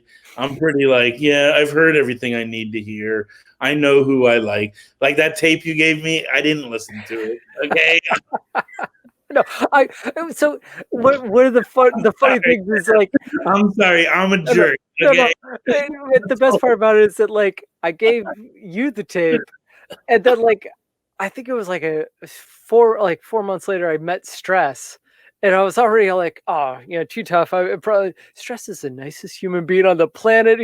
I think he bought me a drink. Like we just ended up shooting the shit. And I was like, okay, all right, fair enough. I'm from the Midwest. I get it. I am that guy. I am that guy. I'm willing to admit it. Okay, I will own up to my, pettiness. But as much as that is said, like the live streams in general, Sticky Buds in particular, they've got me digging for tunes. They've got me like looking for new music. And I get so frustrated. Oh, this is only an edit on SoundCloud and it's not on Spotify. I'm so angry now. Like little things like that. And like, honestly, I haven't been doing that in over 15 years, so this moment that we're in, I mean, it sucks, but it's got me like learning new music, learning new artists. Like I'm discovering again, like all over again. And so for me, that's awesome. Like I'm loving it. I'm one of those people. Some people get annoyed by it, but I'm one of those people that is having a really positive COVID experience. I'm sorry, like I'm living 3 blocks from the beach. I'm live streaming 6 nights a week. I'm discovering new music. I'm making new friends, connecting with old friends. I don't know what to say. Like, I think it's an exciting time to be alive. I just want to still be alive 6 months from now. That's exactly. It's a really weird time to be alive for sure. And actually, I'm going to give a shout to Sticky Buds. If you haven't caught his Shambhala set on Mixcloud, I got introduced to it via Fort Knox 5 podcast, which again, get on Mixcloud, dig up Fort Knox 5. But look up the Shambhala mix by Sticky Buds. It is absurd. It was like my go-to bike mix for like a solid year. I think he does one almost every year. Does he now? Fractal Forest, from the Fractal Forest, Fractal Forest, yeah. And he's got like VIP drops, like all through it. Buds in the Fractal Forest, yeah. And by the way, I've never been to Shambhala Music Festival. I wasn't allowed to go to Canada for a few years. I am now allowed back into Canada. But of course, COVID is happening. Funny thing about John H. is John was Mr. Canada. He married a Canadian woman. He lived in Canada part-time. And I'd be like, dude, John, man, let's go to Canada, man. I want to go to Canada with you. And he's like, bro, just go to Canada if you want to go. You don't need me. And I was like, oh, okay. You're the man up there, though. I want to go with you. And obviously that never happened. But I've got to get to this Shambhala. If anybody doesn't know about it, they do it. Now it's at the end of July, but it used to be in early August. Every summer, Shambhala Music Festival out in British Columbia. And it's basically the best. It's the best. And for people like us, they have a whole drum and bass stage. They have one stage dedicated to drum and bass. They have 7 different stages, but one dedicated to drum and bass. The Fractal Forest is a mix of like glitch hop and breaks and drum and bass and funk. So Fractal Forest seems like a really dope place, but they have a separate stage just for drum and bass. And the hip hop beach, and of course house has its own stage, and Full Rave Central has its stage, and it's all like in an old growth forest. So that festival looks really amazing. That's on my that's on my bucket list of music festivals. I did Coachella once. Really? Thunderball played Coachella. Oh, wow. So I got to go as staff, and I went in a couple of days early and did a whole Coachella weekend. Met Danny DeVito. Okay. Which was pretty cool. Turns out he's a big Duck Sauce fan. Really? Armand Van Helden and A-Track. He loved Duck Sauce. We met Danny DeVito in the Artist Village, where he was like really approachable. And most people in Artist Village are totally like standoffish. And Dan DeVito's just like partying, hair a mess. And he was a cool guy. Then we see him later in the day at Duck Sauce. He's got the duck nose on. He's fist pumping and everything. So that was fun. And then I was in catering. I was in the artist catering. And I'm like at the pasta station. And I'm like, yeah, I'd like the fettuccine, please. And I'm looking at the pasta lady or young lady. And she's just like, and I'm like, oh, yeah, pasta? And she's like, I just served Clint Eastwood. And I'm like, no way. I'm like, wait a second. If she just served Clint Eastwood, I turn to my right. He's the guy in front of me in line, Clint Eastwood. Oh, he's in front of me in line. Yeah. In artist catering. So, I didn't say anything to him because he's not very approachable. But he's very tall, very skinny, kind of like hunched over a little bit. So he just looked like an old grandpa who was waiting for his daughter. And that's kind of, I guess, what he was doing there, too. But that's cool. Ran into Clint Eastwood and Danny DeVito. That's my Coachella story. Wow. And got to go with Thunderball. So, yeah, Shambhala is the one that I really want to go to after COVID, That's on my dream list. So, Heck I yeah. can't wait. Yeah, it looks dope. And Sun and Bass. I gotta stop. And Sun and Bass as well. I'm sure Just do it at this point. I'm sure you know about Sun and Bass in Sardinia. The problem for me with Sun and Bass is that it's bad timing because it's always at the first week of September, which is the beginning of the semester. Shambhala, however, is perfect timing. It coincides with my summer vacation. So as badly as I want to go to Sun and Bass in Sardinia, that is just a really tough one. I don't know how I would pull it off.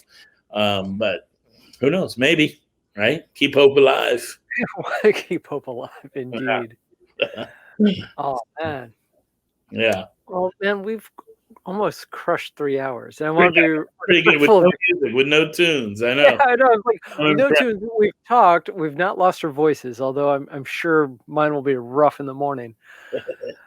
Dude, thank you so much. Yeah, man. I hope this night takes off. I hope this is the beginning of a great new series for you. Definitely, I'll spread the word. I love to do that. I love to get people hooked on things. So totally. No, I hope it will too. I'm thinking it's going to be the last Monday of every month. So now I just got to go dig up either one of your recommendations or convince Ransom to get on the mic. Yeah, Ransom, he's out there. Handsome Harry Ransom. Get him on the program. Yeah.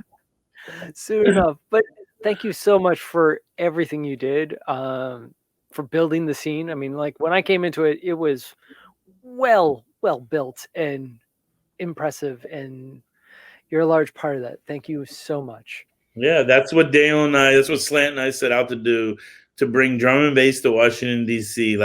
We came up with a mission statement. We were just kids again, but we were like, what's our purpose? What are we here to do? Literally, to bring drum and bass to Washington, D.C. And that was our goal. And it was pretty cool that within 5, 6, 7 years, that had been accomplished. We weren't the only people, of course, but it happened. And, we had a lot of help. We had a big team. But, it's great to look back. Stress would be an awesome person to have on the show because he really, Slant and I, we ran the thing, right? Stress was the next level down, sort of the next tier. So he has a different perspective than us. Because one day I was like, well, you know what? I mean, there's so much else to accomplish in the music industry. I guess those days were fun, and Stress is like, no, Andy, that was amazing. We did something really special. We built something out of nothing. He's like, Stress told me, he's like, you should always be thankful and proud of that experience. I was like, oh, okay. Well, when you put it like that, yeah, that sounds pretty good. It's just with other artists and with other genres, I've done other things, touring and stuff that the drum and bass has its limits, I guess. Mm-hmm. But some of these other guys, I will tune in to watch their show. And I will send, just like my buddy sent in a few comments on the chat, I will throw in a few comments on the chat to make sure they keep it interesting. Fair enough. But I look forward to it. I look forward to it. So please, man, keep this thing going. So I totally think we can. I totally nice, think we man. can. Awesome. Well, is there anything else you want to drop on the peoples before we close out? Nope. Just keep tuning in. Keep sharing everybody's shows. Keep subscribing. Keep throwing bits. I train choo-choo. Hey, let's see. Quick shout out, Scam Circuit. Thank you so much for tuning in, man. Like, you're down south in the Brazil, right? Yeah. And then you got No Use for Anger, Catch 22, big ups. Actually, and if you've not caught Catch, get on the No Use for Anger train there too. Actually, Scam Circuit as well. Both of them are amazing DJs. Who else do we have in here? Nero 42, good to see you. We got Justice Photo, or J Justice Photo. What else we got in here? Uh-oh, we lost them. Bitch. There it is. I figured out what it is. I scroll, and for some reason, it triggers the leave studio button. So I'm going to stop scrolling the chat. Anyway, thank you all for hanging out with us tonight. My name is The Librarian. This is Andy Too Tough. Big ups, everybody. I'm seeing all the people in the chat. This is awesome. A lot of family out there. Farbsy, Melina. Great to see you guys. Thanks so much for tuning in. Thanks for the good vibes. Man, thank you so much for sharing your story. It's been a lot of fun. It's an epic beast of a story too. And man, one day someone needs to write a book about this thing. Yeah, well, I am a writer, so hey, who knows? There you go. How about this? I'll collect the stories, you put it all together. Sounds like fun, man. Keep up the good work. Thanks a lot, bro. All right, mate. Cheers. All right, take care, guys. See ya. Everyone, keep smiling. We'll catch you all on the flip. Peace out. Good night. Thanks.